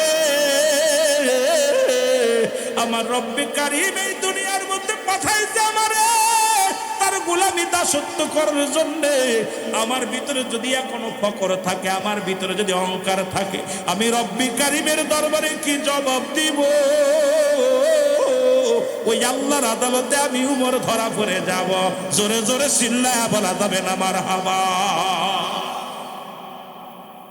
আমার ভাইরা, আলহামদুলিল্লাহ, আল্লাহ তুমি কবুল করো। সুতরাং এই হলো আমার বাবারা। আমি কথা বলতে গেলে ছোট্ট আগার আলোচনা শেষ করি। কি কোন রাত হয়ে গেছে, ফজরের নামাজ পড়তে হবে, ছেড়ে দিব, ছেড়ে দিই? হ্যাঁ না ভাই, 12:30 বেজে গেছে। আই হাই, ওয়াজ চলবো? হ্যাঁ, আরো 2 মিনিট। আলহামদুলিল্লাহ, আস্তে আস্তে স্যারা দিব, আপনাদের দেরি হবে। যখন আজান পড়ে যাবে তখন আপনাদের ফজরের নামাজ ফরজ, ওয়াজ শোনা নফল বন্দেগী, নামাজ হলো ফরজ। নামাজ কি ফরজ, আর ওয়াজ হলো নফল বন্দেগী। শুনলে সব আছে, না শুনলে কোনো গুনাহ নাই। এখন আপনারা যদি ওয়াজটারে ফরজ বানায় নেন তাহলে বিপদ, আর আমিও বিপদে পড়ে যাব। আমার বাবারা, আর একটা কথা বলি, হযরত ওমরে ফারুক কথা বলে শেষ করি। সেটা হলো খলিফা ওমর রাত্রেবেলা রওনা দিছে ছদ্মবেশে আর একদিন, যা জিন্ন শূন্য একটা এলাকার মধ্যে যায়, দেখে একটা ভাঙ্গাচুর ঘর। সালাম দিচ্ছে, আসসালামু আলাইকুম ইয়া আহলাল বাইত। ভিতর থেকে আওয়াজ আসে, ওয়ালাইকুম আসসালাম। কে বলতেছে? আমি একজন পথিক। ভিতরে কে? মাগো তুমি আসো। একটা আছে। ভিতর থেকে বাইর হয়েছে একটা জিন্ন শূন্য একটা মহিলা, ভিতর থেকে বাইর হয়েছে। বলছে, মাগো তুমি কেমন আছো? কয়, বাবা কেমন থাকবো, আমার ঘরের ভিতরে 5-6 দিন খাবার নাই, আমি খুব পশু অসুস্থ মানুষ, ঘরের মধ্যে আছি। কয়, মাগো তুমি কি খলিফা উমরের কাছে গেছিলা? কয়, বড়া পড়ার কাছে যে কি হবে, বড়া পড়া জানে না, আমি কেন যাব? ও পারলে আমার কাছে আইব, আমি হলাম প্রজা, ওলো আমার রাজা, সুতরাং আমি দায় ঠেকছি না, ওর কাছে যাবো, ও পারলে আমার কাছে আইব। সুবহানাল্লাহ বলেন। খলিফা উমর বলতেছে, মা তুমি গেছিলা, কোনো খবর নিছো? তোমার কথা জানছে? কেন জানাই তুমি? তাহলে সে জানে না যে আমি গরিব মানুষ, সে জানে না আমি মহল্লার মধ্যে আমার ঘরটা জীর্ণ শীর্ণ ঘর, আমার স্বামী নাই, আমি বিধবা মহিলা, জানে না। সুতরাং আমি আল্লাহর আদালতে মামলা দিলাম, কিয়ামতের ময়দানে আল্লাহ যেন উমরের না ছাড়ে। বুঝছেন? উমর থরথর করে কাঁপতেছে যখন বলছে আমি আল্লাহর আদালতে মামলা দিলাম, উমরকে যেন আল্লাহ না ছাড়ে, থরথর করে উমর কাঁপতেছে। খলিফা হযরত উমর ফারুক কাঁদতেছে। মা গো তুমি যে উমরের বিরুদ্ধে অভিযোগ দিলা, তুমি উমরকে দেখছো? দেখি নাই বাবা, তবে ওই বড়া পড়া যদি রাজা না হয়ে অন্য কেউ হইতো, উনি খলিফা হয়েছে, আমি গরিব মানুষ, আমার খাবার নাই, ঘরেও খোঁজ নেয় না, আমার এই লোকটার তো আমার খোঁজ খবর নেয় না। খলিফা উমর পকেটের মধ্যে হাত দিয়া মুসলমান 40টা সোনার মুদ্রা দিয়া, মা গো এই নাও, হাতের ভিতর নাও। মা নিয়ে কইছে, মা তুমি এটা নাও। মার দিয়া কইছে, মা গো তুমি নাও। আর তুমি উমরের কাছে আমি কিছু বলে দিব, আরেকটা কথা মাগো, তুমি উমরের বিরুদ্ধে কোনো অভিযোগ করো না। কয়, না বাবা, আমার উমরের বিরুদ্ধে অভিযোগ আছে, কেন আমি গরিব মানুষ, আমার খোঁজ খবর নেয়নি। এমন সময় হযরত আলী রাদিয়াল্লাহু তাআলা হাজির হয়ে, আমিনুল মুমিনিন আসসালামু আলাইকুম। হযরত আলী যখন বলছে আমিনুল মুমিনিন বলছে, তখনই মহিলা থরথর করে কাঁপা শুরু করছে। কই রে, এই মাত্র ইনারা গালি দিলে, এই তো খলিফা। তখন হযরত উমরে ফারুক পকেটে আরেকটা হাত দিয়ে একটা কাগজ বের করছে। কাগজ বের করে বলছে, মা এটা চামড়ার কাগজ বের করছে। মা তুমি এই কাগজের মধ্যে লিখে দাও যে আল্লাহর আদালতে এই 40টা দিন তোমাকে স্বর্ণ মুদ্রা দিলাম, আরো দিব, তুমি বিনিময় তুমি লিখে দাও খলিফা উমরের বিরুদ্ধে কোনো অভিযোগ নেই আল্লাহর কাছে। বলো লিখে দাও মা গো, তুমি লিখে দাও, তুমি যদি আল্লাহর আদালতে আমার বিরুদ্ধে অভিযোগ করো, আমি ধরা পড়ে যাবো মা। আর এই সাক্ষী থাকলো হযরত আলী রাদিয়াল্লাহু তাআলা। আলীকে বলতেছে, আলী তুমি সাক্ষী থাকো, এই মহিলা আমার বলতেছে আমার বিরুদ্ধে কোনো অভিযোগ নাই। মহিলা দিয়া সাক্ষী নিয়ে লেখা নিলেন। লেখা বলতেছে, মা গো তুমি আমার ক্ষমা করে দিও, আর তুমি তো 2টা দিন না খেয়ে আসো, আমি খোঁজ নিতে পারি নাই, সুতরাং এর জন্য তুমি যদি আল্লাহর আদালতে মামলা দাও, আমি উমর কাঠ করে দাঁড়ায় যাবো, মা গো তুমি আমার ক্ষমা করো। উনি লিখে নিলেন, লিখিত নিয়ে হযরত আলীর হাতে দিলেন। আলীকে বলেন, আলী আমি যেদিন মারা যাবো, এই কাগজটা আমার কবরের ভিতর দিয়ে দিবা, কারণ এটা ভুল করো না, যদি তোমার আগে আমি দুনিয়া থেকে চলে যাই, কাগজটা আমার কবরের ভিতর দিয়ে দিবা, কারণ উনি যে লিখিত দিচ্ছে আমার বিরুদ্ধে কোনো অভিযোগ নাই, যদি আমার বিরুদ্ধে একটা প্রজা অভিযোগ দেয় আল্লাহর আদালতে আমি কি জবাব দিব? আমাদের দেশে যারা আসছে বিগত দিন, যারা এখন, যারা আমার বাবারা, আমার বর্তমান আমাদের শুকনা এমপি মন্ত্রী যারাই হোক, তাদের বিরুদ্ধেও জনগণের অনেক অভিযোগ আছে। জোরে বলেন ঠিক কিনা? জোরে বলেন ঠিক কিনা? এই জন্য আমি অনুরোধ করব, যারা যে পদে থাকেন যেন অভিযোগ করার সুযোগ না পায়। আল্লাহ রাব্বুল আলামিন যেন তারাও যেন একটু খোঁজ খবর নিতে পারে। আমাদের এমপিরা যারা আছেন, এমপিদেরকে অনুরোধ করবো, আপনারা একটু আপনারা কি দিতে পারেন, একটু ভালোবাসা দিবেন, তাদের সাথে কৌশল বিনিময় করবেন, মাঝে মাঝে বড় বড় অনুষ্ঠানে আসবেন, একটু সালাম বিনিময় করবেন, মনে তৃপ্তি পাবে, শান্তি পাবে। যখন সময় পাবেন, সময় আপনারা তো ব্যস্ত মানুষ, আমরা জানি যে আপনারা ব্যস্ত মানুষ, তারপরেও যদি আসতে পারেন এসে সালাম দিবেন, আপনাদের প্রতিনিধি হয়ে একটু সালাম দিলে আমরা খুশি হব। জোরে বলেন ঠিক কিনা? আমি এই জন্য বলবো, চেয়ারম্যান মেম্বার যারা আছেন আমাদের সাথে একটু কৌশল বিনিময় করবেন। আপনারা দেওয়ার আপনাদের কাছে কিছু চাই না, আমরা চাই শান্তি। তবে বর্তমান যারা ক্ষমতায় আছেন আমি তাদেরকে ধন্যবাদ জানাই, তাদের এখনো গদিতে বসতে পারে নাই, তবে তাদের অধা অনুযায়ী কাজ করতেছে, আগাচ্ছে, তাদের ভিতরে আপনার সাহসতা এবং জিয়াউর রহমানের যে আদর্শ সেটা তাদের মধ্যে আছে, আমি গুনাহগার যেটা দেখতে পাইতেছি। সুতরাং তাদেরকে কাজ করার সুযোগ দিতে হবে, তাদেরকে বাধা দেয় দল দেখতেছে, তাদের বাধা দেওয়ার জন্য চেষ্টা করতেছে। ও ভাই, আপনি বাধা দিলে কাজ করতে পারবেন না, মিলেমিশে কাজ করেন। যদি তাদের ভুল হয় আপনারা বুঝাইয়া দেন, এইরকম বাধা দিয়েন না। বাধা না দিয়ে খালি সমালোচনা না করে তাদেরকে সাহায্য করেন, যাতে করে দেশ আগাইতে পারে। কারণ দেশ মেলা পিছিয়ে ছিল, সেখান থেকে এই ভাঙ্গাচোরা দেশকে আবার গড়ে নিতে গেলে সময় লাগবে। জোরে বলেন ঠিক কিনা, আরো জোরে বলেন ঠিক কিনা। সুতরাং আপনারা যদি বাধা দেন, আমাদের দেখতেছে আমাদের কিছু ভাই আছেন তারা কথায় কথায় বাধা দিতেছেন, না ভাই বাধা দিলে চলবে না। আপনারা 10 মিলে করি কাজ, হারি জিতি না হিলস। আপনারা সবাই মিলে আমরা দেশ গড়ার কাজে শপথ নেব, দেশকে আগাবো, জাতিকে সমাজকে বাঁচাবো। আমরা এক ভাই আর এক ভাইয়ের সুখে দুঃখে পাশে দাঁড়াবো।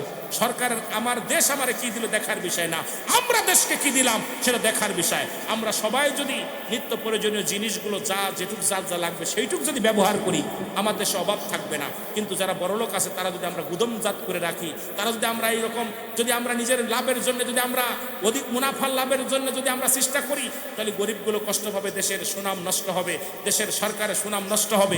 এই জন্য যারা আপনারা ব্যবসা বাণিজ্য করেন, অনুরোধ করবো আপনাদের কাছে, সবাই চিন্তা করবেন, আরেকজনের চিন্তা করবেন। আমার দেশ এমন একটা অবস্থানে চলে গেছে, যদি শুনে যে কালকে সকালে কিয়ামত হবে, রাত্রে জায়নামাজ আর তসবির দাম বেড়ে যাবে। যদি বলেন ঠিক কিনা, এ হলো অবস্থাটা। এই জন্য এগুলো কি সরকার এসে দেখবে? এগুলো আমাদের সচেতন হতে হবে। এই জন্য আমরা জনগণ যারা আছি প্রত্যেকেই সচেতন হওয়ার দরকার আছে কিনা বাবা, জোরে বলেন আছে কিনা। এই জন্য আমরা যেন সচেতন হই। আর প্রশাসনকে ফোন দেবেন যারা এরকম মুজুত করে রাখে, বড় বড় তেল দেখবেন অনেকের বাড়ি তেল বেরেল ভরে ভরে ঢেকে রাখছে, মাটি খুঁজে খুঁজে ধরায় দেবেন। এরপরে গুদমজাত করে যারা রাখবেন প্রশাসনকে ফোন তো ধরিয়ে দিবেন। কারণ আমার এক ভাই না খেয়ে আছে, আর এক ভাই গুদমজাত করতেছে লাভের জন্য, কিন্তু দেশ কোনভাবে চলবে তাদের ওই চিন্তা নাই, তাদের চিন্তা কোনভাবে দড়ি হবে এই চিন্তা। এই জন্য আমাদেরকে সবাইকে সচেতন হওয়া লাগবে। জোরে বলেন ঠিক কিনা। এসেছেন যত নবী সকলের ইমাম, সালাম তোমায় গো নবী হাজারো সালাম। পৃথিবীর মধ্যে আসার একটা সিরিয়াল আছে যার কোনো সিরিয়াল নাই। দেখা যায় বাবা জিন্দা, সন্তান দুনিয়ার মধ্যে নাই। সন্তান জিন্দা, বাবা দুনিয়ার মধ্যে নাই। বাবার কাঁধে সন্তানের লাশ, মুসলমান সন্তানের কাঁধে বাবার লাশ, ভাইয়ের কাঁধে ভাইয়ের লাশ। কেউ বলতে পারি না কখন যেন দুনিয়া থেকে বিদায় হয়ে যায়। যে কোনো মুহূর্তে আসতে পারে মালাকুল মউত, যে কোনো মুহূর্তে আমি আপনি ধরা পড়ে যেতে পারি। ও যুবক, আপনার পরবর্তী সময় আপনার জন্য কি নিয়ামত বয়ে আনতেছে আপনি আমি কেউ জানি না। এখানে বসেছি, সকাল পর্যন্ত বেঁচে থাকবো, আর 1 ঘন্টা বাঁচবো বা 2-4 মিনিট বাঁচবো, কেউ গ্যারান্টি দিতে পারবো না। জোরে বলেন ঠিক কিনা, আর একটু জোরে জোরে চিল্লায় বলেন ঠিক কিনা।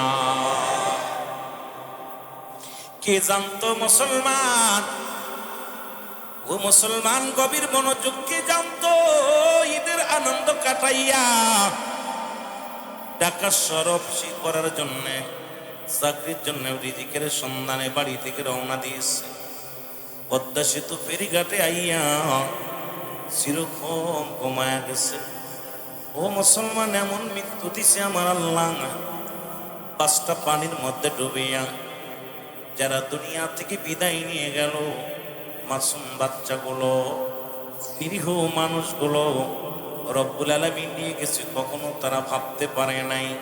আজকে আমরা যারা মাহফিলে আসলাম, সুতরাং যে কোনো মুহূর্তে মালাকুল মউত আসতে পারে, যে কোনো মুহূর্তে মারা যেতে পারি।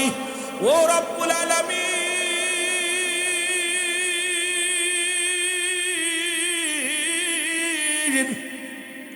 এই 2টা টাইমে মানুষের মরণ হয় গো। একটা হলো রাতের বেলা, আর একটা হলো দিনের বেলা। দিন শুরু করেছে আমার আল্লাহ নামাজ দেয়া, রাতও শুরু করেছে আমার আল্লাহ নামাজ দেয়া। দিনের শুরু হলো মাগরিব, মুসলমান ফজর, এবার 2 রাকাত সুন্নাত নামাজ আপনি আমি আদায় করলাম, সঙ্গে সঙ্গে হয়ে গেলাম আমরা নবীর প্রেমিক। আজকে নবীর জন্য জীবন দিয়া দিই, ফজরের নামাজ কাজা করি, নবীর জন্য জীবন দিয়া দিই, মুখের দাড়িগুলো ছেঁচে ফেলি, নবী নবী কইয়া গলা ফাটাইলাম, নবীর সুন্নাত তরিকার মধ্যে না ঢুকলাম। ও মুসলমান, নবীর আদর্শ শোনো, নবীর ভালোবাসা শুনে নাও, এই নবীর কথাগুলো শোনো, যুবক বন্ধুরা শুনে নাও। এই রাসূলের 2 রাকাত সুন্নাত যখন তুমি আদায় করলা, সঙ্গে সঙ্গে হয়ে গেলা তুমি আমার রাসূলের প্রেমিক। এইবার 2 রাকাত ফরজ নামাজ তুমি আদায় করলা, সঙ্গে সঙ্গে হয়ে গেল তুমি আল্লাহর গোলাম। যদি দিনের মধ্যে তোমার মরণ হয়, তুমি হলে 1 নম্বরে আমার নবীর প্রেমিক, আল্লাহর গোলাম। জোরে জোরে চিল্লায় বলা যাবে না আমার হাওয়া। এখন ফজরের নামাজই পড়ি নাই, হইতেছে আল্লাহর গোলাম, নবীরে ভালোবাসি, আইরে ভালোবাসি। কথা বুঝেননি? জামাই বিয়ে করছে শিক্ষিত ফ্যামিলির, একদম মূর্খ ফ্যামিলির মধ্যে যায়, সুন্দরী মায়া পায়া। বর্তমান তো সবাই সুন্দরী পাগল, সুন্দরী পাগল। কোরআন হাদিস পারুক আর না পারুক, খালি দলা চামড়া হলি হয়, ঠিক কি না? দলা চামড়া দিয়ে বিয়ে করছে ও অশিক্ষিত ফ্যামিলির মধ্যে। তো লোকজনে কয়, দোস্ত তুই এত বড় শিক্ষিত মানুষ, ভালো মানুষ, বিয়া করলি কই? জঙ্গলির মধ্যে বিয়া করলি? তার শ্বশুর শাশুড়ির সামনে কাব্বা বললাম, তো আপনার মেয়ের তো চেয়ারে দিকে পাগল হয়ে গেলাম। এখন লোকজনের তো খুব খারাপ বলে আমারে, আপনারা তো মূর্খ মানুষ, এখন আপনাদের ভালোভাবে কথাবার্তা মানুষের সামনে বলতে পারেন না, একটু জ্ঞান চর্চা না করলে হইতো না। কথা বুঝে? শ্বশুর কাব্বা আমি তো বই খুব ভালোবাসি, শাশুড়ি কয় বাবা আমি খুব বই ভালোবাসি, শালি ছিল একটা, ও কয় বই ভালোবাসি, বউ কয় আমি আরো ভালোবাসি। চিন্তা করতে যাক, এই জাতিরে ফস করে মানুষ বানানো যাবে। বাজারে যায় কিছু বই কিনে আই না, শ্বশুরের হাতে দিছে, শাশুড়ির হাতে দিছে, শালির হাতে দিছে, আপনার বোর হাতে দিছে, দিয়া ঢাকায় গেছে চাকরি করতে। কথা বুঝেননি? কোথায় গেছে? আরে জোরে কর না, ওয়াজ আস্তে আস্তে করবো, ভয় নাই, ধীরে ধীরে। যেটা চাইবেন এটা করবো, তো সময় নিতে হইব। কষ্ট পাচ্ছেন? অনেক বড় জার্নি করে আসছি। এরপরে গরম গত বছরদিন আমার বাড়ির মাহফিল হয়েছে, দেখছেন আবু নাসির জিয়াদি সাহেব গিয়েছিলেন, বিশাল মাহফিল, সারা রাত ব্যাপী। বিশেষ করে যেটা বলতেছিলাম, খুব খেয়াল, ঢাকা থেকে কিছুদিন পরে বাড়ি আইছে, আয়া দেখে ডাক্তার চিন্তা করছে এবার আর মানুষ আবার অশিক্ষিত জামাই কইব না, অশিক্ষিত কি বলবো না, দুলাভাই বলবো না, অশিক্ষিত জামাইও বলবো না। সে এখন চলে বাড়ি আইয়া দেখে শ্বশুরে ডাক দিছে, আব্বা বাজান তুমি আইছো? হ। আব্বা বই কি শেষ হয়েছে? কয় বাবা বইটা আমি এত ভালোবাসি, তুমি যেদিন আমার বই কিনা দিছো ওই দিন থেকে আমি মাঠে যখন কাজ করি এই বইয়ের পৃষ্ঠা দিয়ে আমি মাতাল বানাইছি, মাথার পরে তাতে রোদ না লাগে। ওটা কি বুঝেননি? উপরে যে সামিয়ানা ছিল এটা খুইলা বইয়ের পৃষ্ঠা দিয়ে খুব সুন্দর করে চাইছে। কিছু ছেলেরা আছে না, বইয়ের পাতা সিরা গুড্ডি বানায়, কি বানায়, গুড়ি বানায়, ঠিক না? কি বানায়? শ্বশুরে কি করছে, জামাই বই কিনে বইরে খুব ভালোবাসে, মাথার উপরে রাখছে। কথা বুঝছেন? চিন্তা করে কাম সারছে, কোন ফ্যামিলি বিয়া করছি রে? কথা বুঝছেন? কিছু শাশুড়ির কাছে, আব্বা মা, ও মা, বাবা আইসো তুমি? হ। কয় বই কি শেষ হয়েছে? কয় বাবা তুমি যেদিন থেকে বই কিনা দিচ্ছ ওই দিন থেকে একদিন আমি বালিশ মাথায় দিই নাই, বই মাথার তলে দিয়ে শুয়ে থাকি।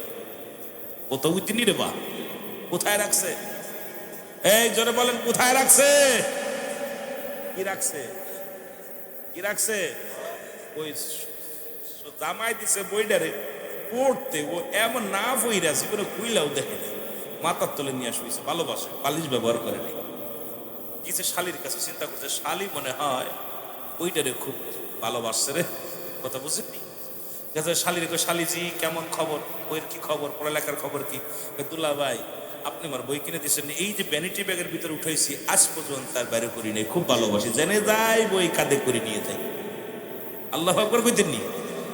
বই কি করছে, মহিলাদের ভ্যানিটি ব্যাগ চেনেননি, এর মধ্যে রাইখা দিচ্ছে, কারণ ওইটার বাইরে করে নাই, খুব মহব্বত করে। দুলা ভাই কিনে দিচ্ছে বই মহব্বত করে, বইটারে ভ্যানিটি ব্যাগের খালি জেনে যায়, হানে নিয়ে যায়। চিন্তা করছে যাক 3টার থেকে ফিরে একদম খুব সুন্দর পুরস্কার পাই না। দেখি বোর কাছে যায়, দেখি বোরে ডাকছে, কিন্নি তোমার কি খবর? কয় স্বামী তুমি জানো না, তুমি তো 6 মাস বাড়ি নাই, এই 6 মাস বইটা যখন রাত্রে ঘুমাইতাম বইটারে বুকের মধ্যে জড়াই ধরে ঘুমাইতাম। কি ধরে রাখতো? জামাই কইবের বেড়া চিন্তা করে কাম সারছে, এমন জায়গা শাদি মুবারক করছি, বইরে ভালোবাসতে বাসতে বইয়ের পৃষ্ঠা নতুন আছে, জীবনটা আমার শেষ হয়ে গেছে। কথা বুঝেননি? তা আমার দেশের মানুষ নবীর জন্য সব ভালোবাসে, নবী কয়া পাগল হচ্ছে, আল্লাহর জন্য পাগল, আল্লাহর গোলামিও করতে রাজি নাই, নবীর সুন্নাত তরিকাও চলতে রাজি নাই। জোরে বলেন ঠিক কিনা? মুখে মুখে কয় নবীর ভালোবাসে, জোরে বলেন ঠিক কিনা?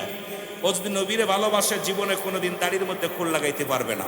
ও যদি নবীরে ভালোবাসে নবীর সুন্নাত নামাজটা ছাড়তে পারবে না। ও যদি নবীরে ভালোবাসে সুন্নাত তরিকা ছাড়তে পারবে না। ও যদি রসুলকে ভালোবাসে রসুল যেটা ভালোবেসেছিল ওটা ভালোবাসবে। ও জীবনে বিড়ি সিগারেট টানবে না, ও জীবনে গাজায় টান দিবে না, ও কোনোদিন মদ পান করবে না, ও কোনো বাজে নারীর কাছে যাবে না, ও কোনোদিন মিথ্যা বলবে না, ও কোনোদিন দুনিয়ার মধ্যে চকলখুরি করবে না, ও কোনোদিন সুদ খাবে না, ও কোনোদিন ঘুষ খাবে না, ও কোনোদিন জিনা ব্যভিচার করবে না। জোরে বলেন ঠিক কিনা? আসলে রসুলকে ভালোবাসি ওই বই ভালোবাসার মতো। কথা বোঝেননি? রাগ করেননি? রাগ করেন? এইবার আল্লাহর গোলাম ওই তোর আল্লাহ আল্লাহ দেখতেছ, আল্লাহ সব কিছু। কথা বোঝেননি রে? আল্লাহর যদি ভালোবাসত এই ব্যক্তি হারাম হালাল বেছে খাইত, শরিয়াতের বিধান যেদিন আপনাকে দুনিয়ার মধ্যে দুনিয়া সৃষ্টি করেছে রব্বুল আলামিন বলেছে আলাস্তু বিরাব্বিকুম, আমি কি তোমাদের রব না, আমি তোমাদের প্রভু না? সবাই বলেছি ক্বালু বালা, স্বীকার করলাম আপনি আমাদের রব, আপনি আমাদের প্রভু। এখন মালিক কইলা স্বীকার করলাম কারে? আর একটু জোরে বলেন কারে? আমার ভাষা বোঝেন? আমাদের মাগুরা জেলার ভাষা তো আর আপনাদের এদিকের ভাষা এক হইতো না, কিছুটা আপ ডাউন হইব। তা আপনার মালিক স্বীকার করছি কারে? জোরে বলেন কারে? আচ্ছা আমি আপনাদেরকে জিগাই, একটু সত্যি করে বলবেন, আপনাদের গ্রামে বিয়ে শাদী হয় নাকি? বাংলা বুঝাই হয়? আমার আপনাদের ভাইয়ের নাম কি? সেলিম ভাই। আর আপনার নাম? নুরুজ্জামান। নুরুজ্জামান ভাইয়ের মেয়ে সেলিম ভাইয়ের ছেলে। আমি হইলাম কাজী। কি হইলাম? কাজী। বিয়ে পড়াইতেছি। সেলিম ভাইয়ের মেয়ের লগে 1,01,000 টাকা নির্ধারিত, এত টাকা অসুল বাদ, এত এমন বাদ, এত টাকা দেলমোহরে কি কথা বল, এক অমক এবার অমক রেজার আর ভাইয়ের ছেলের লগে এত টাকা দেলমোহরে কবুল আসুনি কইতেছি। ভাইয়ের মেয়ে কইলে কবুল, ছেলেও কবুল, বিয়া হয়ে গেছে। এখন সারা দিন বইরা কাজ কাম করছে। আমার বাড়ি ওনার বাড়িতে কাজ, ওনার বাড়ি যায় যত কাজ কাম সব করছে। সন্ধ্যা লাগছে, স্বামীরে কয় আমি তোমার ছোট ভাইয়ের ঘরে ঘুমাইব। উনি কি মানবো? কথা কয় না রে? বড় ভাইয়ের ঘরে ঘুমাইব? মানবো? মানবো না। কারণ সঙ্গে সঙ্গে কোনো পাগলও বউ আর এক ঘরে ঘুমাইলে মানবে না, তালাক দিব। তদ্রুপ রব্বে কারিমের কাছে স্বীকার করলাম আপনি আমার রব, আপনি আমার প্রভু। সাধারণত একটা বিবিকে যদি কবুল করার কারণে অন্যায় করলে তাকে পিটাইতেছেন, ঘর ছাড়া করতেছেন, তাকে কি প্রহার করতেছেন, এত কাজ করে, আপনাকে ভালোবাসা দেয়, রান্না করে খাওয়ায়, সন্তানাদি লালন পালন করে, এত কষ্ট করা পরও একটু টুরটি করলে তাকে ছাড় দেন না। তদ্রুপ আমার মালিক আপনার সঙ্গে কবুল করা দিছে, আমি তুই তোমার রব নিয়ে আমরা বলছি হ্যাঁ আপনি আমাদের রব। সেই রবের হুকুম অমান্য করলেন, ফজরের নামাজ ছেড়ে দিলেন, জোহরের নামাজ ছেড়ে দিলেন, আসরের নামাজ ছেড়ে দিলেন, মাগরিবের নামাজ ছেড়ে দিলেন, আপনি ঈশার নামাজ ছেড়ে দিলেন। এখন আপনার আল্লাহ কি তালাক দিব না রাখবো? আমি তেরমোর বাংলা বুঝাইতে পারি না, কথা কি বোঝেন? আমার কথা বুঝতেছেন? আমি কিন্তু উদাহরণটা যদিও এ দেয়া এভাবে ঠিক হয় নাই, তারপরে শুধু যেহেতু পল্লী এলাকার মানুষ আপনারা, আপনাদেরকে যেটা আপনারা বোঝেন যে ভাষায়, সেই ভাষায় বোঝানোর জন্য চেষ্টা করব। রব্বে কারিম কি গুসা হবে? হবে না? আহা, আর রব্বে কারিম যার উপরে গুসা হয়ে যাবে তার কপাল খারাপ। জোরে বলেন ঠিক কিনা? আর একটু জোরে বলেন ঠিক কিনা? একটু মহব্বতের সঙ্গে দুরূদ শরীফ পড়েন। আল্লাহুম্মা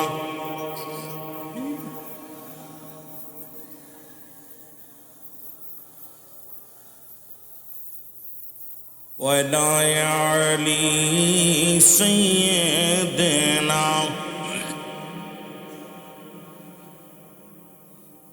নবী প্রেম সুধা পান কর সবে মন, বেদনা যত না জুরাইবে।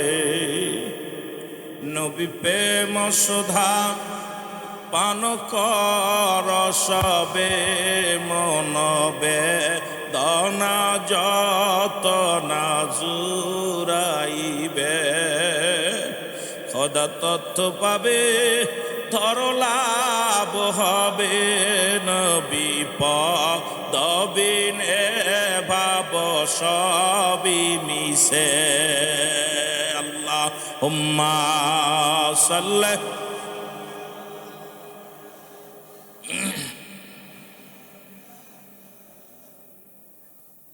ওয়ালা আলি সাইয়্যিদিনা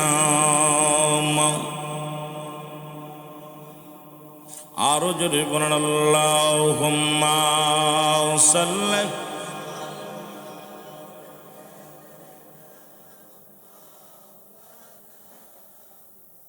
ওয়ালা আলি সাইয়্যিদিনা। এ দুনিয়ার মুসলমান,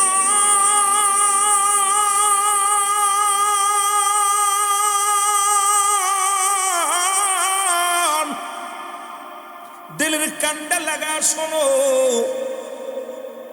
এক ওয়াক্ত নামাজ কাজা গেলে 80 পরিমাণ জাহান্নাম। এইবার আপনার আমার জীবন থেকে কত নামাজ ছুটে গেল? 1 পরিমাণ হলো 2,88,00,000 বছর নামাজ। ও যুবক, 1 ওয়াক্ত নামাজ যদি আপনার জীবন থেকে ছুটে যায়, আজকে আপনার জীবনটাই তো বরবাদ। রাসূলুল্লাহর কাছে 1 নম্বরে প্রিয় ছিল নামাজ। নবীর কাছে 1 নম্বরে প্রিয় ছিল নামাজ। জোরে বলেন মারহাবা। রাসূলুল্লাহর কাছে 1 নম্বর প্রিয় ছিল নামাজ। এই জন্য আমরা যদি নবীর উম্মত বলে দাবি করতে হয়, 1 নম্বরে আমাদের নামাজের প্রতি গুরুত্ব দরকার আছে কিনা? একটু আওয়াজ দিয়ে বলেন দরকার আছে কিনা? রাসূল বললেন, সাহাবীরা রে, তোমরা যদি নবীরে ভালোবাসো, শোনো, আজকে মহল্লাবাসী শোনো, রাসূল বললেন, তোমরা কি আমার সঙ্গে জান্নাতে যেতে চাও? সাহাবীরা বলেন, হুজুর কে বা না চায়? নবী বললেন, সাহাবীরা রে শোনো, যদি কোনো ব্যক্তি 5 ওয়াক্ত নামাজ, 5 ওয়াক্ত সালাত সময় মতো আদায় করতে পারেন, আমি নবী জবান দিলাম, কথা দিলাম, আমি নবী তার হাত ধরে জান্নাতে নিয়ে যাব। জোরে জোরে চিল্লায় বলেন না মারহাবা। মদিনা যাইতে পারলাম না, মদিনা। আরো জোরে জোরে বলেন, মদিনা যাইতে পারলাম না, মদিনা। আওয়াজ দিয়ে চিল্লায় চিল্লায় বলেন, মদিনা যাইতে পারলাম না, মদিনা। আমি অসহায় তাই এত দূরে রই, আমি অসহায় তাই এত দূরে রই, দূর থেকে সালাম জানাই। বলো, দূর থেকে নাই মদিনা যাইতে পারলাম না, মদিনা। একটু মহব্বতে বলেন, মদিনা যাইতে পারলাম না, মদিনা। মদিনার নাম কত মধু,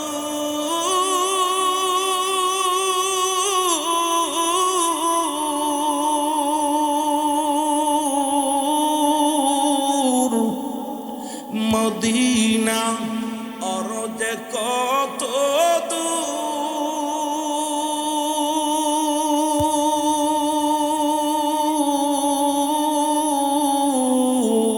ওই মদিনার পথের দুলি, বলো ওই মদিনার পথের দুলি মাখতে পারলাম না, মদিনা।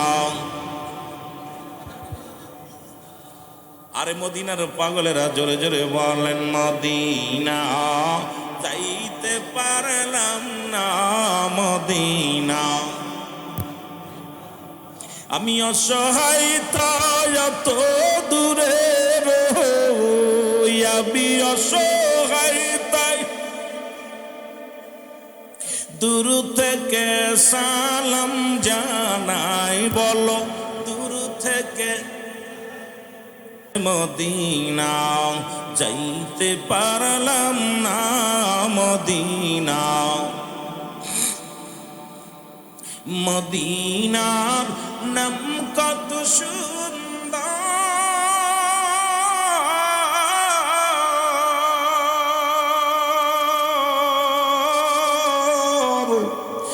মদিনা কেড়েছে অন্ত,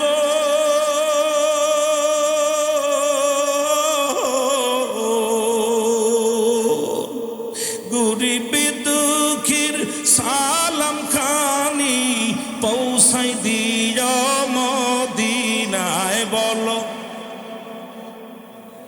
এই আর একটু সাউন্ড আবার রেখে, নয় মদিনা যাইতে পারলাম না মদিনা। এ দুনিয়ার মুসলমান,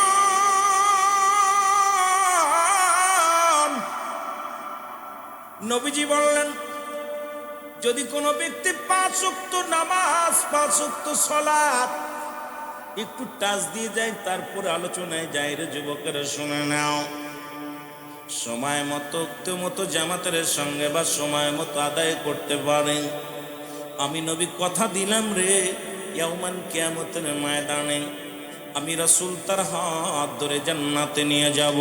সুবহানাল্লাহ বলেন। এখন আপনারা কারা কারা নবী শুনে জান্নাতে যেতে চান একটু হাত তুলে দেখা। জোরে জোরে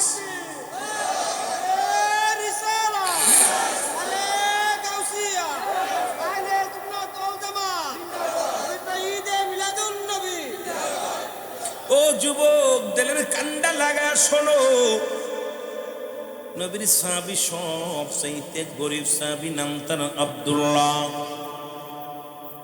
এই আনসারী বলা আব্দুল্লাহ আনসারী মুসলমান যেহেতু। ও যুবক শোনো শোনো, এই সাহাবী নবীজির ওয়াজ শুনে বাড়িতে গেলেন। আজকে আপনারা ওয়াজ শুনে বাড়ি যাবেন, অনেকের বিবি আসে নাই, অনেকের বিবিও শুনছে না। বিবি জিগায় ডাকতে বলে, স্বামী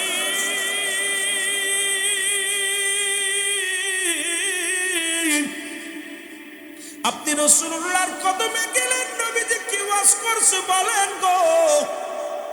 ডাক দিয়ে কয়, বিবি আমার নবী ওয়াজ করছে যদি কোনো ব্যক্তি 5 ওয়াক্ত নামাজ সময় মতো আদায় করতে পারে, আমি নবী তার হাত ধরে জান্নাতে নিয়ে যাব। বিবি ডাকতে কয়, স্বামী রে আপনার কাছে একটা মাত্র দাবি, আমি কোনো বাড়ির দাবি করি না, গাড়ির দাবি করি না, সম্পদের দাবি করি না, দামি পোশাকও চাই না, দামি বালাখানাও চাই না, দামি স্বর্ণ অলঙ্কারও চাই না। আপনার কাছে শুধুমাত্র একটা দাবি করব, আপনি আমাকে একটু সুযোগ করে দিবেন, আমিও যেন সময় মতো আমার রব্বে কারিমের গোলামি করতে পারি। আমিও আপনি যাবেন আল্লাহর জান্নাতে, নবীজির হাত ধরে নিব, আমিও যেন আপনার সঙ্গে রাসূলুল্লাহর সঙ্গে জান্নাতে যেতে পারি। জোরে বলেন মারহাবা। বিবি দেখছেন নি, কে যেমন স্বামী তেমনি বিবি। এই জন্য 5টা গুণের গুণান্বিত নারী বিয়ে করতে হবে। আমি আসবো আস্তে আস্তে, কারণ রুহুল আমিন সিদ্দিকী যুগ উপযোগী আলোচনা করি, বাস্তবতা নিয়ে আলোচনা বেশি করি। সময় যত যাবে, যদি আল্লাহ বাঁচিয়ে রাখেন, আপনারা যদি থাকেন আলোচনা, আর যদি চলে যান তাহলে তো আলহামদুলিল্লাহ, ঠিক কিনা? না কি বলবো, থাকলেও আলহামদুলিল্লাহ, না থাকলেও কি ভাই, ঠিক কিনা? বেজার হওয়ার কারণ আছে। এবার আল্লাহর নবী ডাকে আনসারী প্রতিদিন নামাজে আসে রে, নামাজ শেষ করে রাসূল সালাম ফিরায়, ডান দিকে সালাম ফিরা, আসসালামু আলাইকুম ওয়া রাহমাতুল্লাহ, আসসালামু আলাইকুম ওয়া রাহমাতুল্লাহ। বাম দিকে সালাম ফিরা যখন সাহাবীদের দিকে ঘুরিয়ে বসে, নবী দেখে আনসারী সিঁড়ে ছুটে দৌড় বাড়ির দিকে একদম তুমুল আকারে দৌড় শুরু করে। আল্লাহ নবী ডাকতে কয়, ও সাহাবীরা রে, আমার আনসারীর কি হয়েছে গো? দেখি নামাজে আসে, সালাম ফিরাইনোর সঙ্গে সঙ্গে দৌড়, সালাম ফিরাইলেই দৌড়। সাহাবীরা বলে, হুজুর নিশ্চিত আপনার আনসারী বিবির প্রেমে পড়ছে, নিশ্চিত আপনার আনসারী দুনিয়ার কোনো ঝামেলার মধ্যে পড়ছে। রাসূল তাগি বলছে, বাল্হুয়া কিলাব, এই দুনিয়াটা পচা দুর্গন্ধময় মানুষের চরিত্র, কুকুরের চরিত্র। আজকে দুনিয়ার জিন্দেগি মাত্র 50 বছর আপনি বাঁচবেন, 60 বছর বাঁচবেন, এর মধ্যে আপনি ঘুষের মধ্যে জড়িত, সুদের মধ্যে জড়িত, চিনার এটার মধ্যে জড়িত। এই পৃথিবীর কিচ্ছু আমার আল্লাহ রাখবে না, সব কিছু চূর্ণ বিচ্ছিন্ন করে দিবে রে মুসলমান। তারপরও বুঝ ছাড়বেন না, চিনা ছাড়বেন না, অন্যায় ছাড়বেন না। আমার আল্লাহ কয় কুল্লু মান আলাইহা ফান, আল্লাহ কয় বান্দার এই জমিনটা আমি রাখবো না। এই জমিনের মধ্যে যা কিছু আছে আমি চূর্ণ বিচ্ছিন্ন করে দিব। এই জমিনের মাটিগুলো আমি আল্লাহ পোড়াইয়া তামা বানায়া দিব। এই জমিনের মধ্যে যত পানি আছে সব পানি পুড়ে ছাই হয়ে যাবে। যেদিন কিচ্ছু বলতে কিচ্ছু থাকবে না, সেদিন থাকবে শুধু আমার আল্লাহ। আল্লাহ কয় বান্দারে সেদিন থাকবো আমি রাসূলুল্লাহর ভালোবাসা নিয়া। তাই তো আমরা সুন্নি যারা নবীর প্রেমে পাগল, তাই তো যারা সুন্নি নবীর ভালোবাসে রে। আল্লাহ থাকবে রাসূলুল্লাহর ভালোবাসা নিয়া, আমরাও থাকতে চাই নবীজির ভালোবাসা নিয়া। জোরে বলেন ঠিক কিনা? আর একটু জোরে জোরে চিল্লায় বলা যাবে না আমার হাওয়া। কুল্লু মান আলাইহা, সব শেষ করে দিবে কে? আরো জোরে বলেন কে? ও যুবক, সব কিছু শেষ করে দিবে আমার আল্লাহ। এই জমিনটারে শেষ করে দিবে আমার আল্লাহ। জমিনের যা কিছু আছে সব কিছু চূর্ণ বিচ্ছিন্ন করে দিবে আমার আল্লাহ। নবীজি বলেন সাহাবীরা রে, আনসারীর খবর কি বলো? মনে আছে? হুজুর হয়তো দুনিয়ার কোনো ঝামেলায় পড়েছে এই জন্যে। নবী কয় না না, আমি নবী নিজেই খবর নিব। আল্লাহ নবী রওনা হয়ে গেছে রে। রাসূলুল্লাহ বাড়িতে যায় আসসালাম আসসালামু আলাইকুম ইয়া আহলাল বাইত, আসসালামু আলাইকুম ইয়া আহলাল বাইত। রাসূল সালাম দিলেন তিনবার, তিনবারের একবার উত্তর পাইলেন না। নবীজি মনটা খারাপ করে যখন ফির রওনা দিছে রে, পিছন থেকে আনসারী দৌড়াইয়া নবীর উত্তর দাও, আলাইকুম আসসালাম ইয়া রাসূলুল্লাহ, ওয়া আলাইকুম আসসালাম ইয়া হাবিবাল্লাহ, ওয়া আলাইকুম আসসালাম ইয়া রাহমাতাল লিল আলামিন। জোরে জোরে চিল্লা বলা যাবে না মারহাবা। ওরে আপনাকে দেখিবার মনে চায় গো নবীজি, আপনাকে দেখিবার মনে চায়। বলো আপনাকে গো নবীজি, আপনাকে ও নবী ও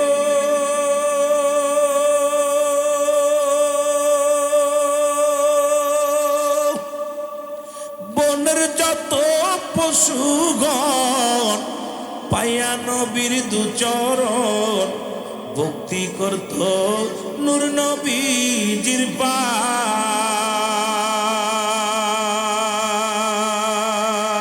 ওরে সাপ এসে বাতাসি করত গায় গো নবীজি, কোন সাধনে পাইব আপনায়? বলো আপনাকে দেখিবার মনে চায় গণ ওগো আপনাকে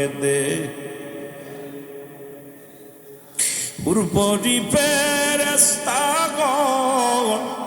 করে কত জ্বালাতন। উর্বরি ফেরেশতাগণ করত কতই জ্বালাতন। পাখি এসে বসত নিরালায় গো নবীজি, কোন সাধনে পাইব তোমায়? বলো কোন সাধনে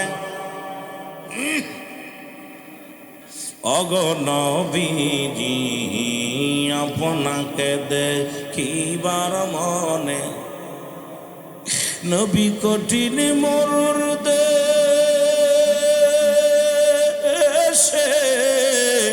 আইলরা খালি আর বেশে। নবী কঠিন মরুর দেশে আইলরা খালি আর আর বেশে মিশরাইত বনে জঙ্গলায় গো নবীজি আপনাকে দেখিবার মনে চাই বলো আপনাকে দেখ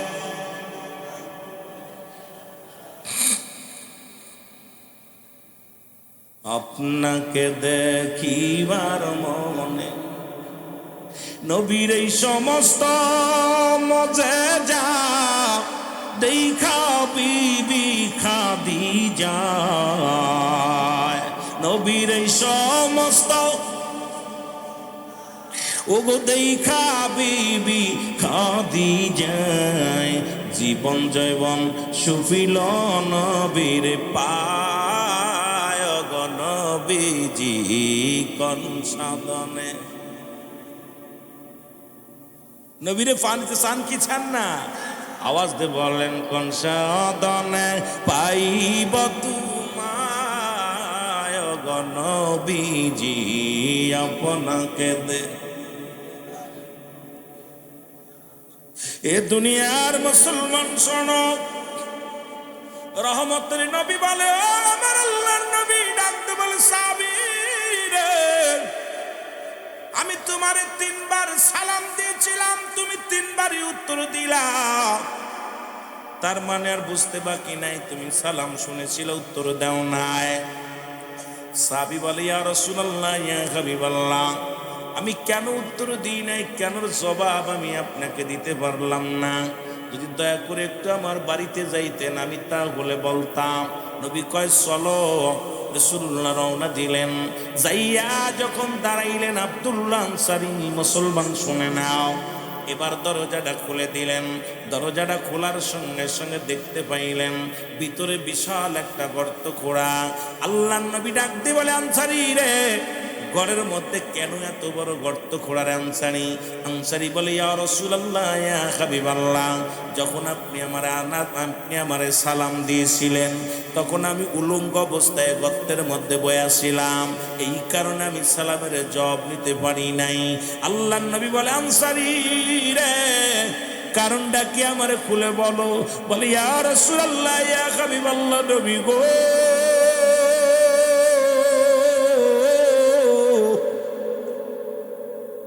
আমরা স্বামী স্ত্রী মিলে মাত্র পোশাক হলো একখানা নবী গো যখন মসজিদে আযান পড়ে আল্লাহু আকবার আল্লাহু আকবার আল্লাহ বড় আল্লাহ মহান নবী গো আমি পাগলের মতো ছুটে যায় মসজিদে চলে যায় যখন আমি মসজিদে চইলা যাই তখন আমি আমার বিবি এই গর্তের মধ্যে উলঙ্গ বয়া থাকে গায়ে কোনো কাপড় থাকে না আবার আমি নামাজ শেষ করে বাড়িতে আইয়া এই গর্তের মধ্যে প্রবেশ করিয়া কাপড়টা খুলে দিই তখন আমার বিবি সময় মতো সালাতটা আদায় করে কারণ ওদিন আপনি যখন বলেছিলেন নবী গো আপনি বলেছিলেন যদি কোনো ব্যক্তি 5 ওয়াক্ত নামাজ 5 ওয়াক্ত সালাত সময় মতো আদায় করতে পারে আপনি তারা হাত ধরে জান্নাতে নিবেন ইয়া রাসূলুল্লাহ ইয়া হাবিবাল্লাহ নবী গো এই দিনতে আমি যখন বাড়ি এসে এই কথাগুলো বলি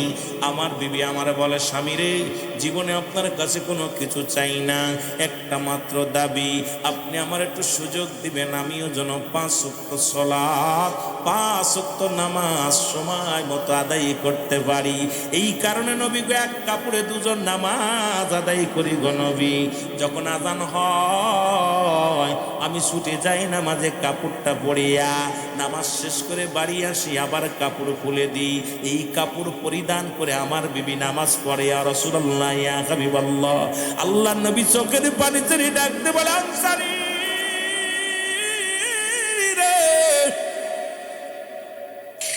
আয় আয় আয় রে আমার মুখের মধ্যে আয় আমি নবী কথা দিলাম রে ইয়াউমান কিয়ামতের ময়দানে তোদের স্বামী স্ত্রী দুজনকে আমি নবী হাত ধরে জান্নাতে নিয়ে যাব জোরে জোরে চিল্লায় বলা যাবে না সুবহানাল্লাহ আমি আপনাদের কাছে জানতে চাই এই মহল্লার মধ্যে এমন কোন গরীব এই রিকশা চালক ভ্যান চালক ও যুবক আমার মন বলে এই মহল্লার মধ্যে এমন কোন গরিব নাই যার এক টুকরা কাপড় আছে যে ভিক্ষা করে খায়, তারও 2-4 খান কাপড় আছে। জোরে বলেন ঠিক কিনা, আরো জোরে বলেন ঠিক কিনা। ও মুসলমান শুনে নাও, এ বাবারা, এই মহল্লার মধ্যে যত মানুষ আছেন, এক টুকরা কাপড় দিয়া যদি স্বামী স্ত্রী নামাজ আদায় করতে পারে, আপনার আমার কত কাপড় দুনিয়ার মধ্যে। এই কাপড় থাকা পরও আমরা নামাজে যাই না, আমরা সলাৎ কাজা করি রে মুসলমান। আমার আল্লাহ যদি এই নামাজের বিচার, নামাজের হিসাব ধরে, আমার মন বলে বাঁচার কোনো উপায় নাই, উপায় নাই, উপায় নাই। কারণ এক ওয়াক্ত নামাজ কাজা দিলে 80 খুতবা পরিমাণ জাহান্নাম। আরে এক খুতবা পরিমাণ হলো 2,88,00,000 বছর। এখন আপনার আমার জীবন থেকে কত ওয়াক্ত নামাজ ছুটে গেছে। এটা যদি আমার আল্লাহ যদি দয়া না করে রে মুসলমান, বাঁচার কোনো উপায় নাই, বাঁচার কোনো পথ নাই। জোরে বলেন ঠিক কিনা। এই জন্য ওয়াজ শোনা নফল বন্দেগী, নামাজ ছিল ফরজ। এখন যদি বলি হয়তো মুসলমান কয়জন ব্যক্তি আপনারা ঈশার নামাজ আদায় করেছেন, লজ্জা দিব না, হয়তো অনেকেই বাদ পড়ে যাবেন রে যুবক বাবারা। কজন মাগরিব পড়েছেন, ফজর পড়েছেন, কয়জন জোহর পড়েছেন। যদি লজ্জা দিই আপনারা লজ্জা পাবেন, লজ্জা দেওয়ার আমার চিন্তা ভাবনা নাই। তবে নামাজ, সলাৎ যেহেতু আপনি কালেমা পড়েছেন, লা ইলাহা ইল্লাল্লাহু মুহাম্মাদুর সাল্লাল্লাহু আলাইহি ওয়াসাল্লাম, আশহাদু আল্লা ইলাহা ইল্লাল্লাহু ওয়াহদাহু লা শারীকা লাহু, আশহাদু আন্না মুহাম্মাদান আবদুহু ওয়া রাসূলুহু। জোরে জোরে চিল্লা বলা যাবে না মারহাবা। মদিনা যাইতে পারলাম না, মদিনা, আরো জোরে জোরে না, যাইতে পারলাম না মদিনা। আমি অসহায় তাই এত দূরে রই, আমি অসহায় তাই এত দূরে রই। দূর থেকে সালাম জানাই, শুধু দূর থেকে। নাই মদিনা যাইতে পারলাম না, মদিনা। আরো জোরে জোরে বলেন, মদিনা যাইতে পারলাম না, মদিনা। এ নবীর প্রেমিকেরা রে,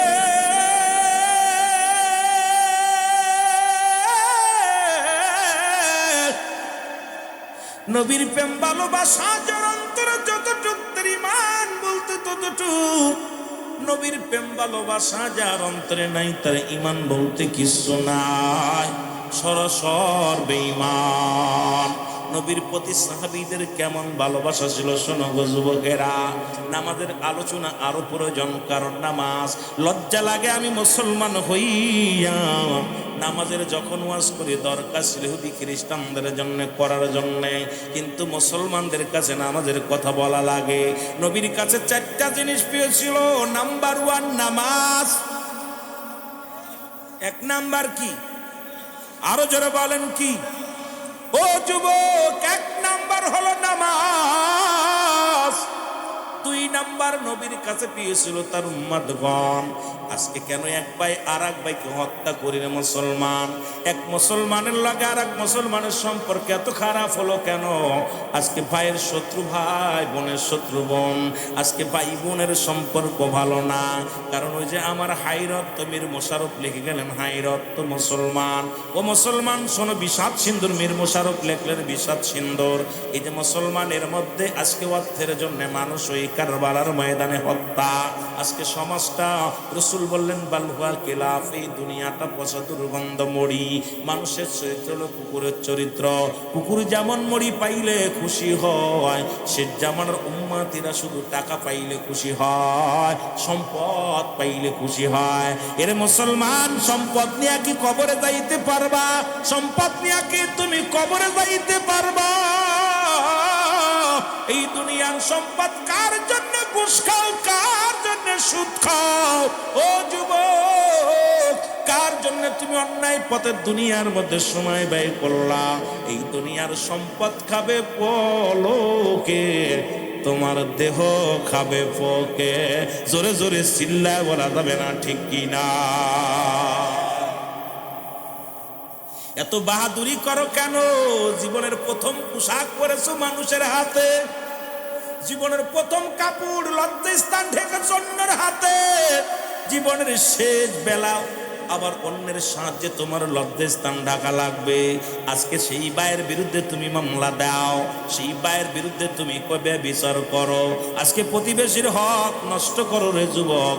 যেদিন তুমি দুনিয়ার মধ্যে আসলাম, তোমার পণ্যের কাপড় তোমার আপন জনের পরের সাহায্যে পড়েছিলা, নিজের কাপড় নিজে পড়তে পারো নাই, নিজের লজ্জাস্থান নিজে ডাকতে পারো নাই। আবার যখন শেষ বিদায়, যখন দুনিয়া থেকে চলে যাবা, এই তোমার এই পণ্যের কাপড় খুলিয়া আপনার আপনজন, আপনার চাচি, আপনার ভাই, আপনার বন্ধু আপনজন আসবে, এই পরের লোকের সাহায্যে আপনার লজ্জাস্থান ঢেকে দেয়া হবে। আজকে যদি এই কথা মানুষ চিন্তা করে, সে দুনিয়ার মধ্যে প্রতিবেশীর সঙ্গে খারাপ ব্যবহার করতে পারে না, কোনদিন একবার একবার বিরুদ্ধে মামলা দিতে পারে না, একবার একবার মাথায় বাড়ি মারতে পারে না, একবার এক বাইরে কষ্ট দিতে পারে না, একবার এক বাইরে চক্রবৃদ্ধি সুদ খাইতে পারে না। আসলে আমাদের সমাজ এত নষ্ট হয়ে গেছে রে মুসলমান। এই সমাজের মধ্যে শুধু শুনতেছি আর শুনতেছি, আমাদের মানার সময় নাই। জোরে জোরে চিল্লায় বলেন, ঠিক কিনা? আর একটু জোরে জোরে চিল্লায় বলা যাবেন আল্লাহু আকবার। যে কথাগুলো বলি শুনে নাও। 2 নাম্বার পেয়েছিল নবীর কাছে তার উম্মতগণ, 3 নাম্বার রসুলুল্লাহর কাছে পেয়েছিল তার বিবিগণ। আরে রসুল তার বিবিদেরকে অত্যন্ত ভালোবাসতেন, অর্ধাঙ্গিনী। ও মুসলমান শুনে নাও, রসুল যেমন মুসলমান, শুনে নাও, শুনে নাও গো। এর